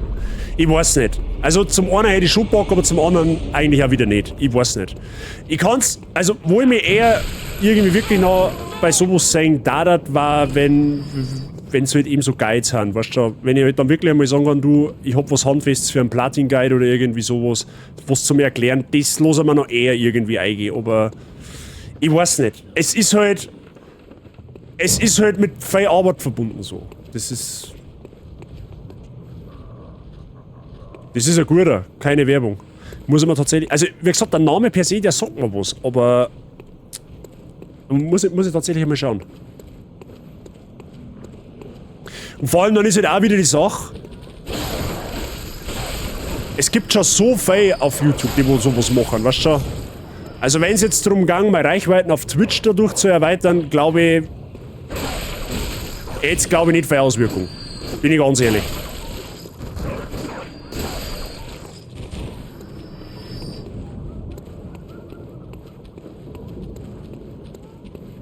Ich hab den Gedanken schon mal gehabt. Zum einen hätte ich auch Bock drauf, weil es einmal was anderes war. Oder was Neues war. Aber weiß ich nicht. Keine Ahnung.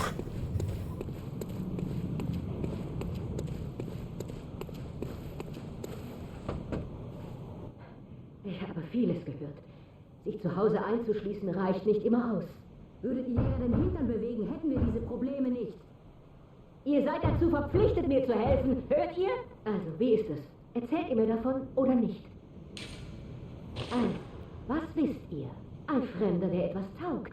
Na los, steht da nicht so herum. Habt ihr nichts zu tun? Schlitzt ein paar Kehlen auf. Bringt dieses Chaos in Ordnung. Ja, Mama, ist ja schon Karen. Das ist eine Karen. Eine klassische Karen. Was, die helfe und sie fuckt mir einfach hoch. Du dumme Saudi.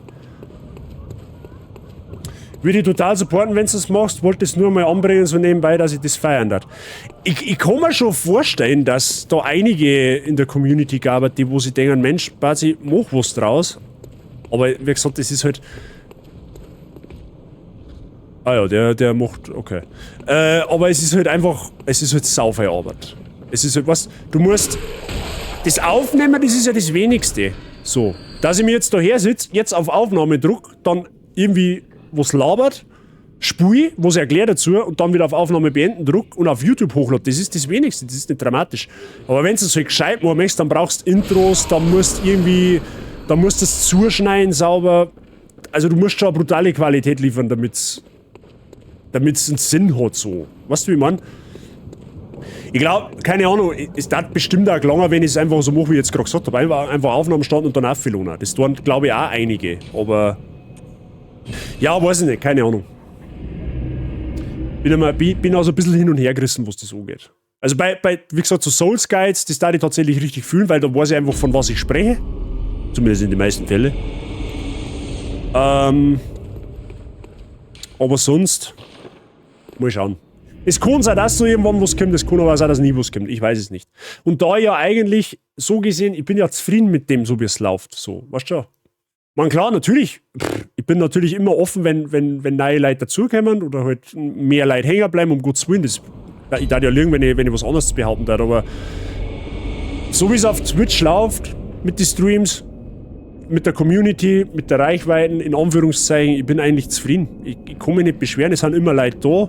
Es sind mal mehr da, es sind mal weniger da, aber es ist grundsätzlich, ich kann mich absolut nicht beschweren und ich bin ja dankbar dafür, dass das so gelaufen ist, wie es gelaufen ist.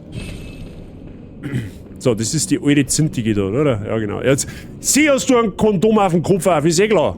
Oh nein, ich habe das nicht vergessen. Glaubt ihr, ich schulde euch etwas? Ja. Na, das ist ein guter Witz, muss ich sagen. Diese ganzen Probleme, die Jalan hat, daran seid nur ihr umtriebigen Fremden schuld. Unser Blut ist ruiniert. Verdorben durch euch. Kommt mir nicht zu nahe. Ich kenne Leute wie euch. Aha. Ihr bleibt weg von mir. Ich kenne alle eure Tricks. Kann ich die wieder zurückschieben? So, die Tür kann man später irgendwann aufmachen. Genau, ich glaube, wir müssen da links aussehen, wenn mir nicht alles täuscht.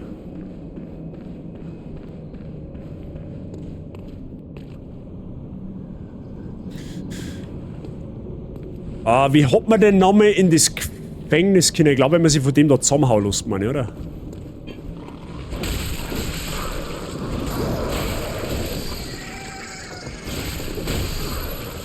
Ah, nicht von dem.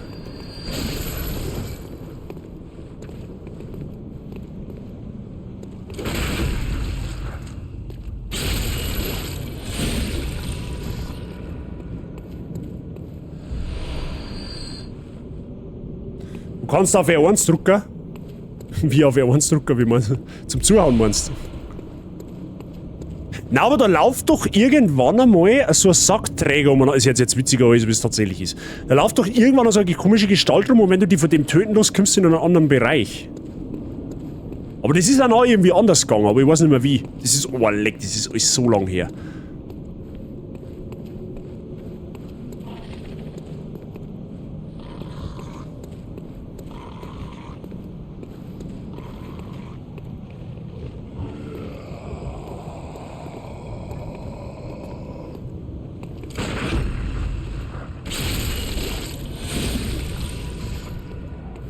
Wenn du die Frau. Achso, wenn die Frau los wäre, ja, okay, da kannst du auf R1 drücken, da hast du recht. Den hab ich gar nicht können sehen.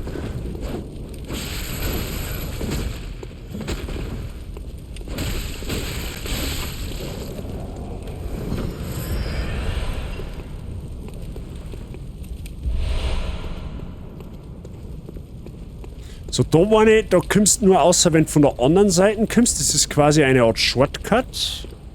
Wenn mich nicht alles täuscht. Und da oben, meine ich, kannst du auch irgendwo langlaufen, aber ich weiß nicht mehr wie. Oh, es ist alles so lang her! Sackträger oder Sargträger? Sackträger. S-A-C-K. Real Talk. Der hat einen Dödel. Also ob er einen Dödel hat, weiß ich nicht, aber ein Nikolaus-Sack oder halt. Aber ein Krampus-Sackel. Okay, da geht's dann erstmal nicht weiter. Ja, da müssen wir da entlang. Dann hilft's eh nicht. Dumme Sau.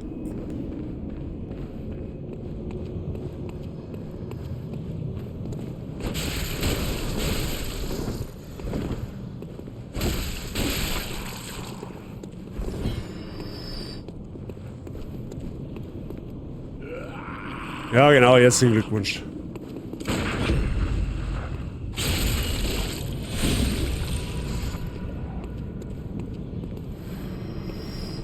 Da gibt's auch so Apps. Da bin ich mir jetzt nur nicht sicher, ob das jetzt schon geht. Also wenn du die da herstellst. Genau, dann kommt da Apps. Und dann kannst du die, glaube ich, auch wieder in ein anderes Gebiet porten lassen. Das geht aber zum späteren Zeitpunkt auch noch. Also das Gebiet, wo du da hinkommst, wenn du die da hinportst, ist das Endgame-Gebiet.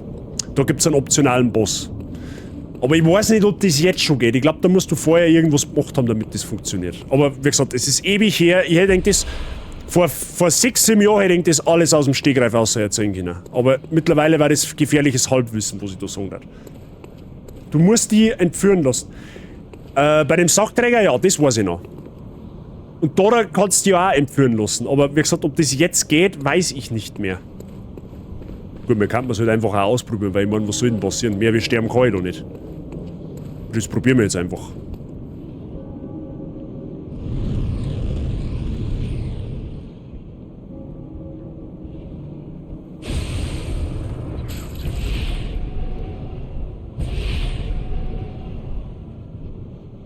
Ah, okay, nein, das geht also noch nicht. Alles klar.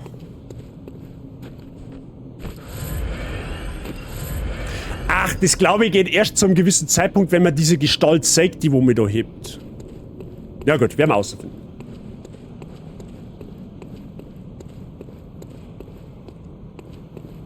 Da gibt es jetzt auch wieder zwei Möglichkeiten. Wenn wir rechts aufgehen, dann können wir hinten den Shortcut aufmachen. Ich glaube, da geht es auch zwangsweise weiter. Und da oben zu kommt man... Ja, da kommt man nach Altjanam.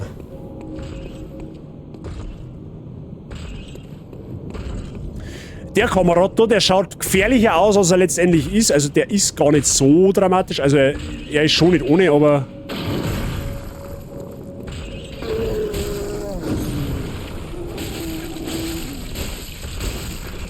Den brauchst du gerade ein paar Mal auf die Kniescheiben hauen. Dann sagt er nämlich irgendwann zusammen.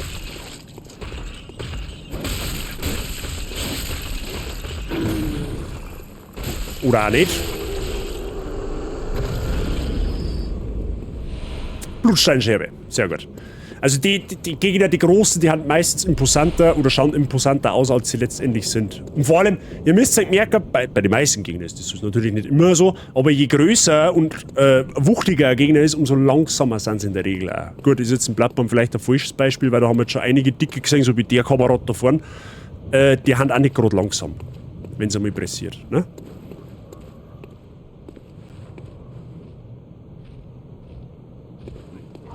Warte mal, da stopft auch, ich wollte gerade sagen.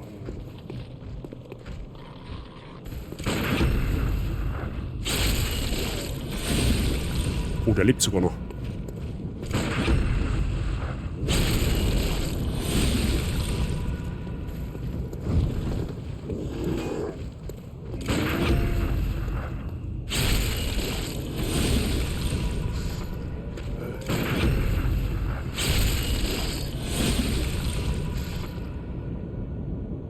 Ich sag's euch jetzt, wie es ist. Ich hätte jetzt selber nicht gedacht, dass ich das so clean hinbringe.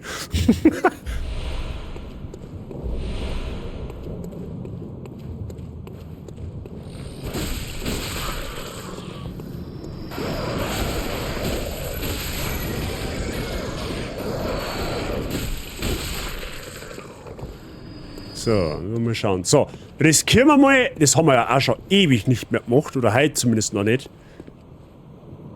Riskieren wir heute einmal einen kleinen Blick Richtung Janam. Ja?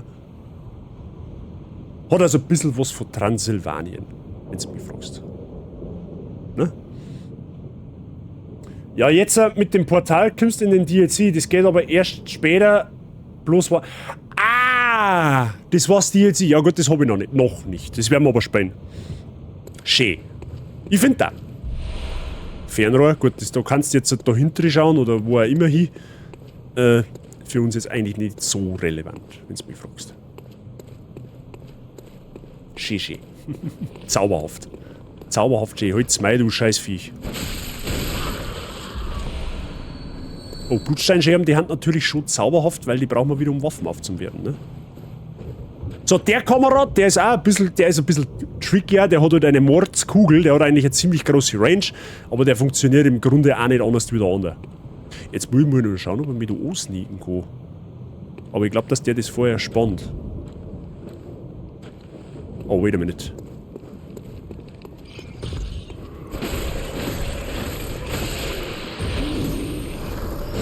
Das Totenkopfvieh, was ihr da gerade gesehen habt, das ist vergleichbar mit den Echsen in Dark Souls. Wenn sie die macht, kriegt sie Aufwertungsmaterialien.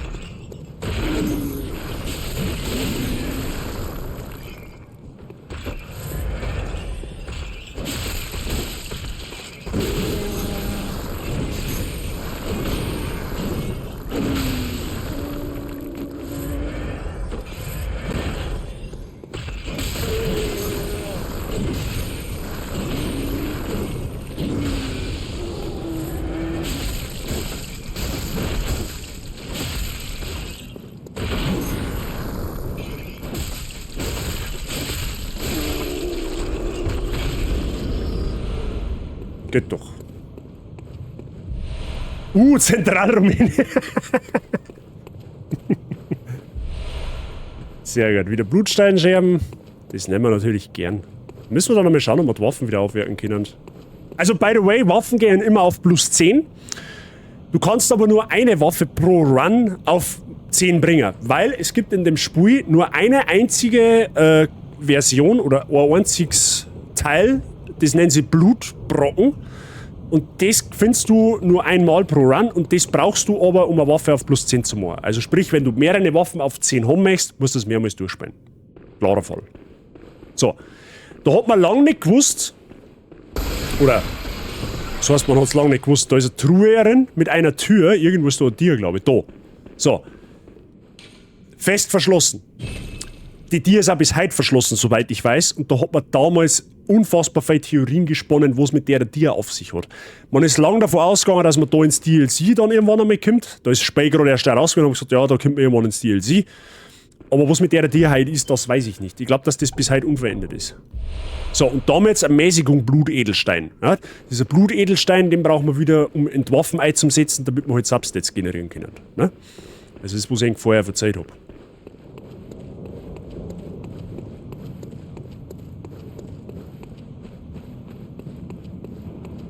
So. Wie spät haben wir es denn jetzt? 3, 4, 5 Jahre lang. Ja, das geht sich zeitlich halt. Boah, legt der Zug ja noch. Das geht sich zeitlich halt super hin, weil dann werden wir jetzt so den Shortcut noch machen. Und dann schauen wir mal. Vielleicht gehen wir noch zur Knochenstraße. Müssen wir schauen, wie wir jetzt durchkommen tatsächlich.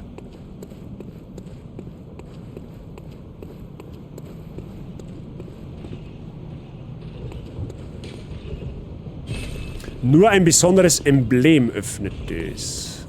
Okay. Dann müssen wir doch unten weiter. Oder?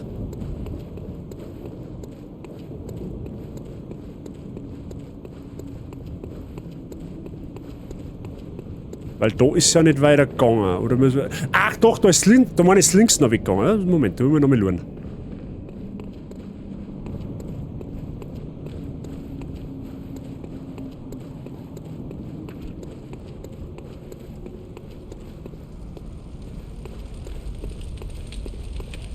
Ah, du ist auch zu. Okay, dann müssen wir oben zu, dann hilft es ja nicht anders.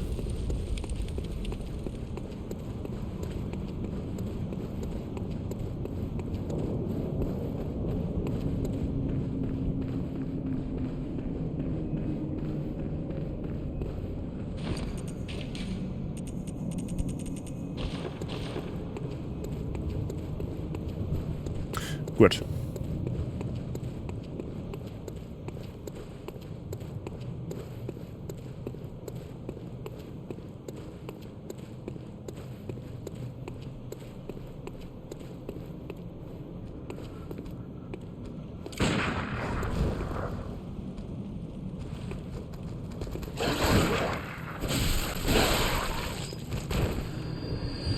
Hey, haben Sie die jetzt gefragt, dass die zwei jetzt ernsthaft von der Schuss hergekommen ist?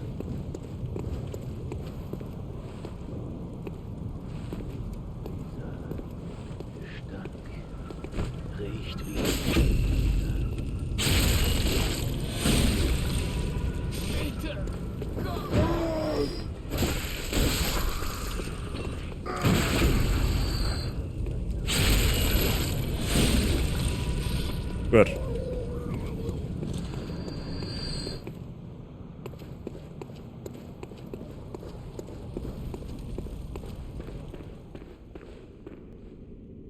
Stimmt, da kann man außen auch noch entlang gehen.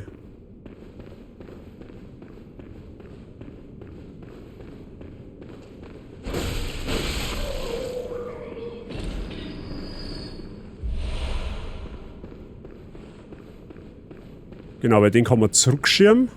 Aber nur wenn man, da glaube ich, muss man einen Hebel hebeln. Das geht, glaube ich, nur wenn man außen geht. Jetzt Moment. Mr. Verb, wie vorher zu dir, wo ich da vorher lang gegangen bin, wo man das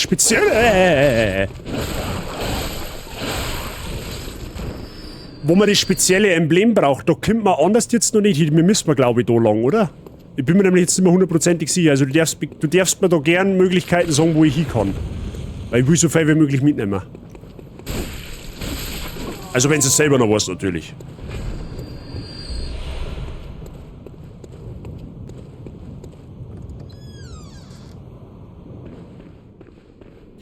Genau, da müsste jetzt da der Hebel sein. Genau. Und da heraus findet man, glaube ich, einen NPC. Ja.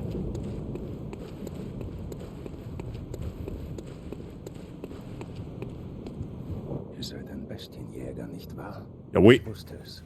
Genauso habe ich auch angefangen. Oh, Verzeihung. Ihr könnt mich Alfred nennen. Der Alfred. Schützling von Meister Logarius, Jäger der Ekelblüter. Also, was meint ihr? Unsere Beute mag verschieden sein, aber wir sind beide Jäger. Warum arbeiten wir nicht zusammen und tauschen unsere Erfahrungen aus?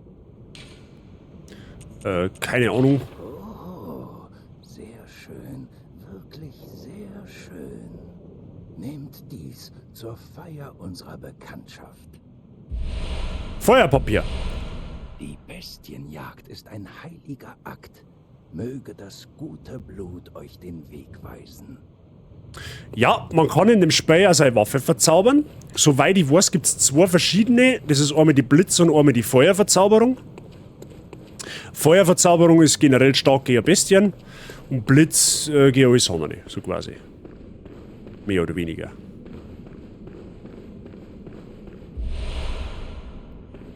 Kannst du eh noch. Ja, aber man hat doch. Also man hat doch auf zwei Wege nach Altjanam können.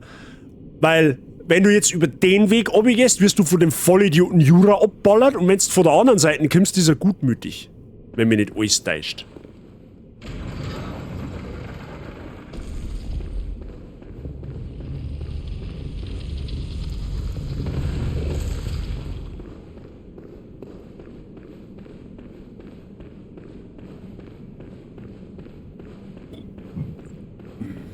Irgendwo läuft da, glaube ich, dann noch irgendwo ein Werwolf rum, wenn mir nicht alles täuscht. Mäßigung Blutedelstein, okay.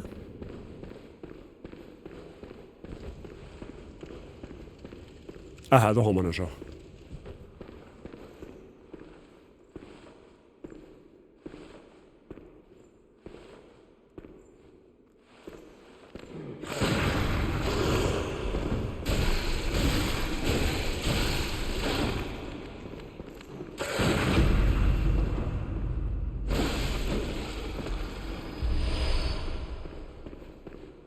Und schon findest du da drin.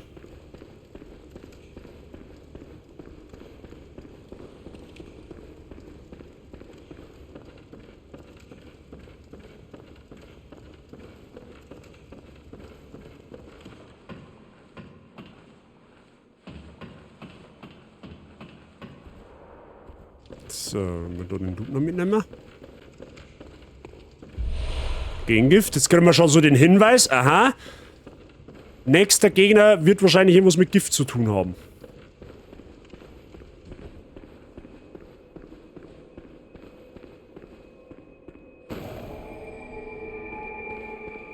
So, dann mal Laternen.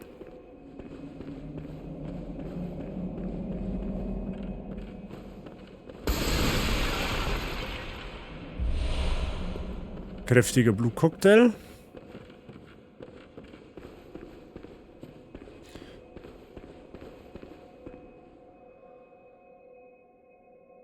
Ist das in dem Game so? Was meinst du jetzt?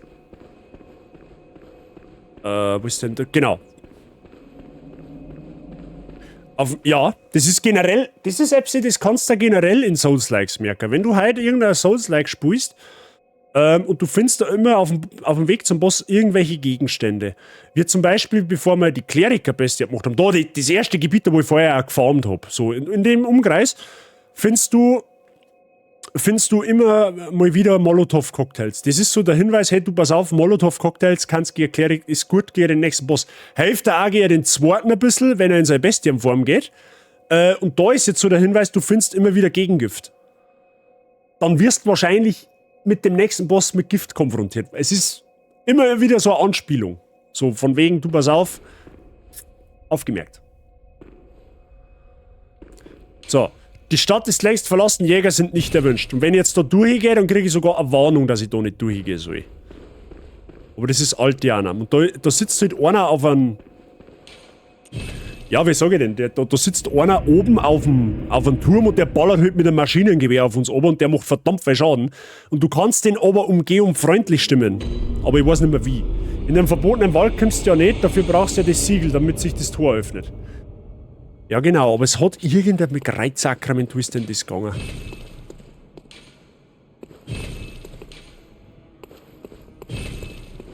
Weiß leider nicht mehr, ich kann es leider nicht mehr sagen. Ritualwurzel, heiliger Kelch. Okay. Gut, ich werde jetzt mal schauen, ob ich meine Waffen weiter ausbauen kann. Hoppala. Ah, kann ich sogar. Schon Waffen plus 3.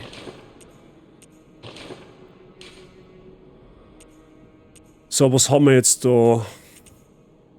Der macht physischen Angriff und dauerhaften GP-Gewinn. Das ist halt brutal. Also wenn du dauerhaft GP-Gewinn hast.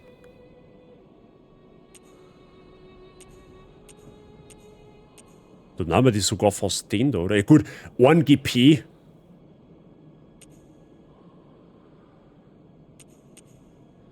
Ah, ich kann jetzt schon 2 einsetzen. Ah, ja, easy. Dann nehmen wir das schon mit 1 GP. Sehr gut, ich kann schon 2 einsetzen.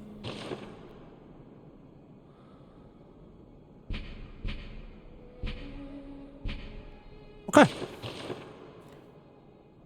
Der Sackträger ist noch nicht da.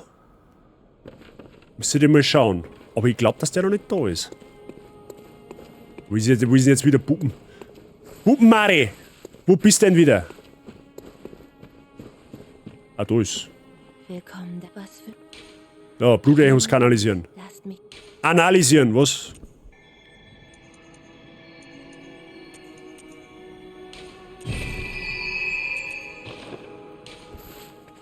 Gut. Da hinten hat es auch noch etwas gegeben. Dieser Sumpf scheint mit dem Albtraum verbunden zu sein, aber es gibt keine Boden. Ah ja, okay.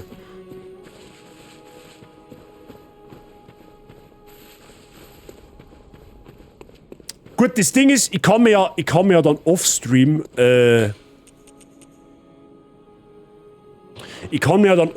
einmal kurz informieren, welche Möglichkeiten man hat am Anfang zum Gehen, dass man so viel wie möglich Gebiete abklappern kann. Also nach Alt-Dianam kommen wir auf alle Fälle jetzt irgendwie, aber da gibt es noch einen anderen Weg. Da bin ich mir sicher.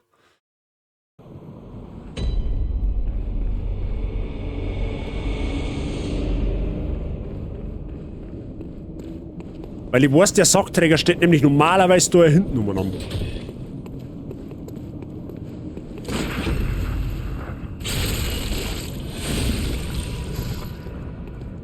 Aber ich glaube, da musst du bis zu einem gewissen Punkt im Spiel spielen, damit das geht.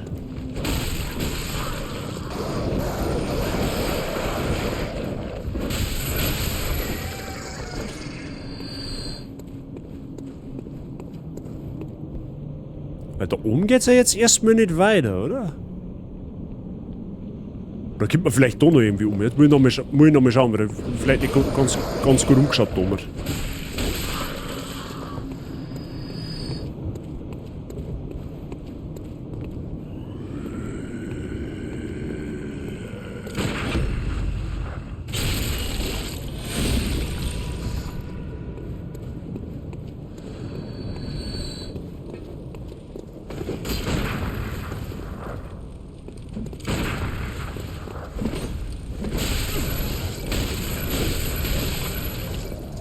Wo man auch schon guten Schaden jetzt tatsächlich. Na, da ist nicht weitergegangen. Oh, hoppala. Scusi. Warte mal.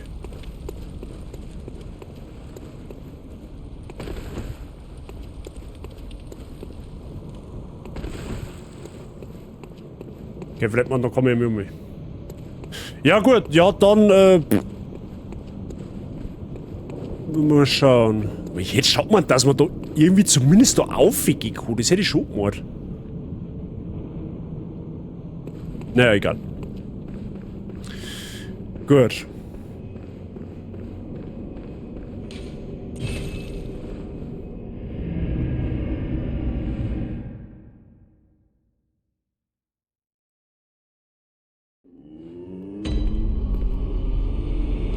Jetzt kaufen wir auf alle Fälle noch schnell die Jägerausrüstung, weil dann haben wir das nämlich auch schon mal. Brauchen wir jetzt noch 500.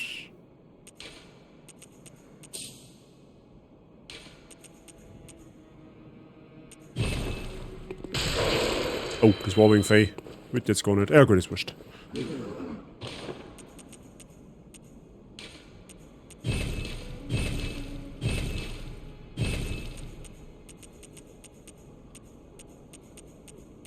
Jäger-Anführer mit der Schlüssel...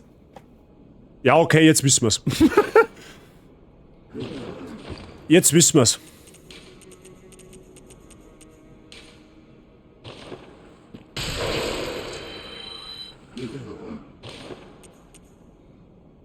Was, das kostet 10.000, möchtest du verarschen oder was? Ja, gut, okay, ich weiß, was ich offstream tue. Blutechos farmen. Okay, Freunde der Sonne. Aber ich glaube, wir machen dafür heute einen Cut. Das ist in Ordnung. Ja, wahrscheinlich ist es nicht in Ordnung, aber es hilft halt leider nicht. Weil wir gehen jetzt, ich muss nämlich jetzt noch, Freunde der Sonne, ich muss noch duschen, ich muss mich noch kultivieren, weil Frau Bazi und ich gehen heute noch zum Griechen speisen. Und da soll ja halbwegs ein Schreib sein. Ne? Also ich kann ja jetzt nicht voll geschwitzt da. Ne? Das sagt alles. Ich sage schon, das T-Shirt ist äußerst unvorteilhaft zum Streamen. I'm sorry. Ausnahmsweise, ja. Ausnahmsweise. Ausnahmsweise machen wir schon Schluss. Aber es passt ich bin jetzt über 3 Stunden live gewesen und ich hätte jetzt noch... Ich kann jetzt theoretisch noch 20 Minuten Seelenfarmen, aber ganz ehrlich, das ist... Ich weiß nicht. Ist ja für euch auch nicht so spannend. Aber ich muss tatsächlich sagen, Freunde der Sonne, ganz ehrlich, jetzt passt auf, jetzt muss ich da erst einmal... ich weiß, dass die Autospeicherfunktion hat. Das sagt die, wie es ist. Ich kann nämlich da jetzt einfach ganz triggert meine Konsolen ausschalten. Und ich weiß, dass nichts passiert. Das ist ja das Schöne. Ich muss sagen, ich hätte gedacht, dass ich deutlich mehr Schwierigkeiten habe, um wieder in Bloodborne reinzufinden. Am Anfang war ich wirklich sehr, sehr eingerostet. Aber es ist tatsächlich mit der Zeit, mit so noch 1,5 Stunden war ich eigentlich wieder, jetzt bin ich eigentlich wieder warm. So. Also, das kriegen wir hin. Dann einen guten und danke für die schöne Unterhaltung. Du brauchst dich für die Unterhaltung überhaupt nicht bedanken. Ich sag Dankeschön, dass du so lange da gewesen bist. Oder dass immer wieder da hat. Ja, das ist aber direkt. Da war es aber direkt aus. Aber Bloodborne, meine, wird uns glaube ich, alle Spaß machen. Ne? Ich habe schon länger kein From Software Souls-like mehr gespielt. From Software Souls-Spiel mehr on-stream gespielt. Ich glaube, das letzte war ich tatsächlich Elden Ring, wenn mich nicht alles täuscht. Das ist auch schon gleich wieder 2 Jahre her. Und ich hab mir Dark Souls 3 auf Steam geschossen. Die Deluxe-Version. Also wir werden auch irgendwann Dark Souls 3 on-stream spielen, tatsächlich. Aber wann, weiß ich noch nicht. Also es ist ja generell so, dass heuer eher Souls-lastiger wird. Wie gesagt, wir haben jetzt Bloodborne mit drin, in einem Monat kommt Elden Ring, da werden wir mit Bloodborne, naja, vielleicht schon fertig sein. Müssen wir schauen. Na, da haben wir noch nicht fertig, wenn wir DLC auch noch spielen. Bloodborne, Elden Ring. Dann möchte ich Sekiro noch spielen. Eventuell mit dem Demon's Souls Platin Guide fertig machen oder Name machen, wie auch immer. Dann kommt im August Black Myth Wukong, auf das warte ich schon 3 Jahre. Das schaut unfassbar geil aus, ist auch Souls-like. Das werden wir spielen. Und dann müssen wir mal schauen. Dann ist das Jahr quasi eigentlich schon fast so auf die Art. Das sollen wir schauen. Aber das kriegen wir irgendwie gebacken. Ich bin jetzt einfach froh, dass wir einfach 2 Projekte laufen haben, jetzt einfach mit 2 Streamtagen in der Woche. Das macht es für mich so viel einfacher. Ich sage es Ihnen ganz ehrlich, wie es ist. Das ist für mich so viel entspannter und einfach auch für euch, glaube ich, zum Zuschauen dann auch merkbar, wenn ich einfach generell beim Stream wieder bessere Laune habe. Es hat einmal Zeit gegeben, gerade so während einem Umbau, da bist du beim Kopf einfach nicht bei der Sache. Das ist einfach, weiß ich nicht, was ich mir da denkt habe dabei. Aber ja, kriegen wir alles irgendwie hin. So. Also das soll das weniger sein, tatsächlich. Genau, also nächster Stream wird morgen schon wieder sein. Da werden wir aber mit der Hardcore-Nuzlocke weiter. Da wird's aber, jetzt bin ich mir halt nicht sicher, ich gehe am Vormittag, bin ich mit meiner Freundin und mit meinem Schwiegerpaar unterwegs. Ich bin mir halt noch so ein bisschen unschlüssig, ob ich morgen Nachmittag Stream mache oder ob wir am Abend erst streamen. Ich wollte eigentlich morgen Nachmittag streamen, damit ich am Abend mit der Frau Bazi ein bisschen Zeit verbringen kann, weil ich glaube, wir fahren morgen noch ein bisschen in die Stadt, so ein bisschen bummeln und eventuell in die Eisdiele gehen. Mal schauen. Also ich glaube, es wird morgen wahrscheinlich von der Zeit her genauso sein wie heute, dass ich auf 2,5, 3 live komme, für so 2,5, 3 Stunden. Da spielen wir aber mit dem Nuzlocke dann tatsächlich weiter. Da wird es morgen auch schon wieder zugehen wie am Stachus. Ne? Habe ich ja gestern schon gesagt gehabt. Da werden wir morgen gleich einen Bosskampf haben. Wir müssen durch den Ewigwald durch, wir müssen einen Encounter sammeln, wir machen wahrscheinlich einen zweiten Orden. Also morgen ist schon wieder voll backelt bis umhin. Ne? Aber ich mache dann halt dafür auch nur bis um so 5 Uhr ungefähr. Je nachdem, wann ich anfange. Wenn ich um 2 anfange, dann bis um 5 Uhr und wenn ich um 3 anfange, bis um 6 Uhr. Also 3 Stunden, roundabout. Aber wahrscheinlich wird es 2, weil bis um 1 sind wir unterwegs, bis ich daheim bin. Also 2, richte es einmal auf 14 Uhr. Ich schreibe aber nachher, glaube ich, noch eine kurze Ankündigung, damit auch jeder Bescheid weiß. Ein entspannter Bazi ist ein guter Bazi. Ja. Ich glaube, es kennt mir mittlerweile gut genug, dass ihr wisst, wie ich eigentlich drauf bin. Und wenn ich dann einmal nicht so drauf bin, wie ich drauf sein soll, dann das Gesponsor ist sofort. Das ist ja das. Aber es ist ja auch gut so, Gottes Willen. Da war es eigentlich umsonst dann, tatsächlich. Man hat ja doch schon. Ich bin ja doch schon eine Zeile da.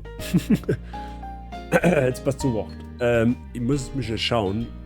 Ich habe keine Ahnung, ob irgendwer live geht. Ich glaube, dass mein Twitch vorher schon mitblitzt hat, aber ich glaube, dass ich keinen habe in der Liste. Jetzt pass auf, Wacht, ich gucke.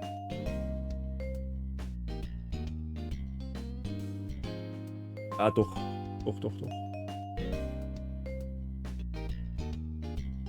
Okay, ich darf vorschlagen von Souls-like von Souls-Spade zu Souls-like ist dieser Deal, Freunde der Sonne. Wer hat Bock auf Lies of P?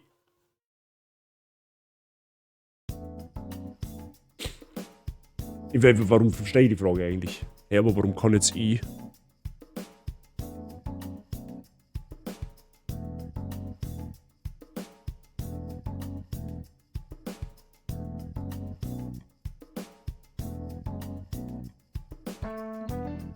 Ich will eigentlich nur sagen, dass ich... Hä?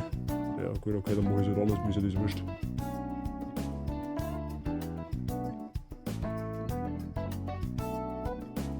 Dann mache ich es halt so.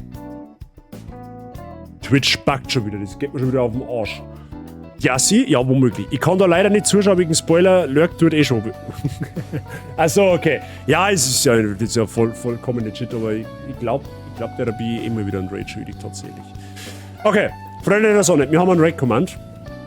Ich gehe jetzt einmal ganz schwer davon aus, eng taugt Bloodborne. Ne? So wie ich das sehe, glaube ich, ist Bloodborne ein richtiger Griff ins Goldene gewesen. Dass wir das jetzt mal on-stream spielen. Und ich habe tatsächlich, mich freut es auch tatsächlich, dass ich es mal on-stream spielen kann. Das habe ich mir eigentlich vor 2 Jahren schon mal vorgenommen. Aber wie gesagt, ich habe dann einfach immer gehofft, dass da noch ein Remaster kommt. Aber ganz ehrlich, bleiben wir einfach bei der Version. Tut's genauso. Und ich hab Spaß dran. Also ich bin jetzt auch wieder so richtig Bloodborne addicted. Und ich kann mich schon mal ein bisschen fürs Elden Ring DLC warm spielen. Weil wer weiß, was da wieder auf uns wartet. Das glaube ich wird auch gar nicht so ohne. Aber mal schauen. Gut, Leute, ich sag Dankeschön fürs Zuschauen. Dankeschön für die ganzen Raider heute von der Kixi und vom Vibio. Danke, dass ihr mir eure Community anvertraut habt. Ich hoffe, ich habe ein wenig unterhalten können. Ich wünsche euch alle einen schönen Sonntag. Einen schönen Restsonntag, einen schönen Abend noch. Wir gehen jetzt zu Mia, die spielt Lies of P, die ist quasi, ja, man kann meinen, Jassi und sie haben Zwillingsschwestern, weil die spielen beide momentan Vollgas Lies of P, wo ich so gesehen habe. Mia hat auch schon Elden Ring gespielt, ich weiß nicht, ob es mit Elden Ring fertig ist, ich glaube aber schon. Auf alle Fälle eine sehr zauberhafte Person, die kommt aus Österreich, kennt man hier dann auch. Also wer Mia noch nicht kennt, also gerne Herzl. Kostenlos aufs Herzl drucken, das tut nicht weh. Aber sie verdient es auf alle Fälle. Ja, also die macht auch guten Content, die macht Face-Story-Spiele. Mir aber besser ist jetzt zweiter Run. Ach so, das ist schon jetzt so. Ah ja, okay, ja gut, dann. Ja, mehr Soul-Spieler haben mehr gut, sage ich mal. Genau, also wie gesagt, gerne aufs Däumchen oder aufs Herzl drucken, da freut sie sich bestimmt. Und ja, Recommand ist im Chat, fügt einfach das ein, oder kopiert sich einfach das, was es braucht, und fügt es bei der Mia dann ein. Wir sehen uns morgen wieder. Wann genau, so geht es dann noch, aber wahrscheinlich wird es 14 Uhr zur Hardcore-Nuzlocke.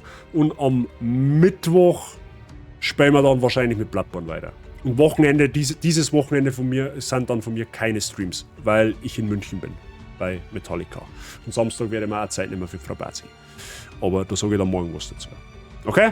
In diesem Sinne, haut euch eine, viel Spaß bei der Mia. Bis morgen und Viert euch, habet ihr euch und merci nochmal für alles. Fürs Dosa und so weiter und so fort. Bussi.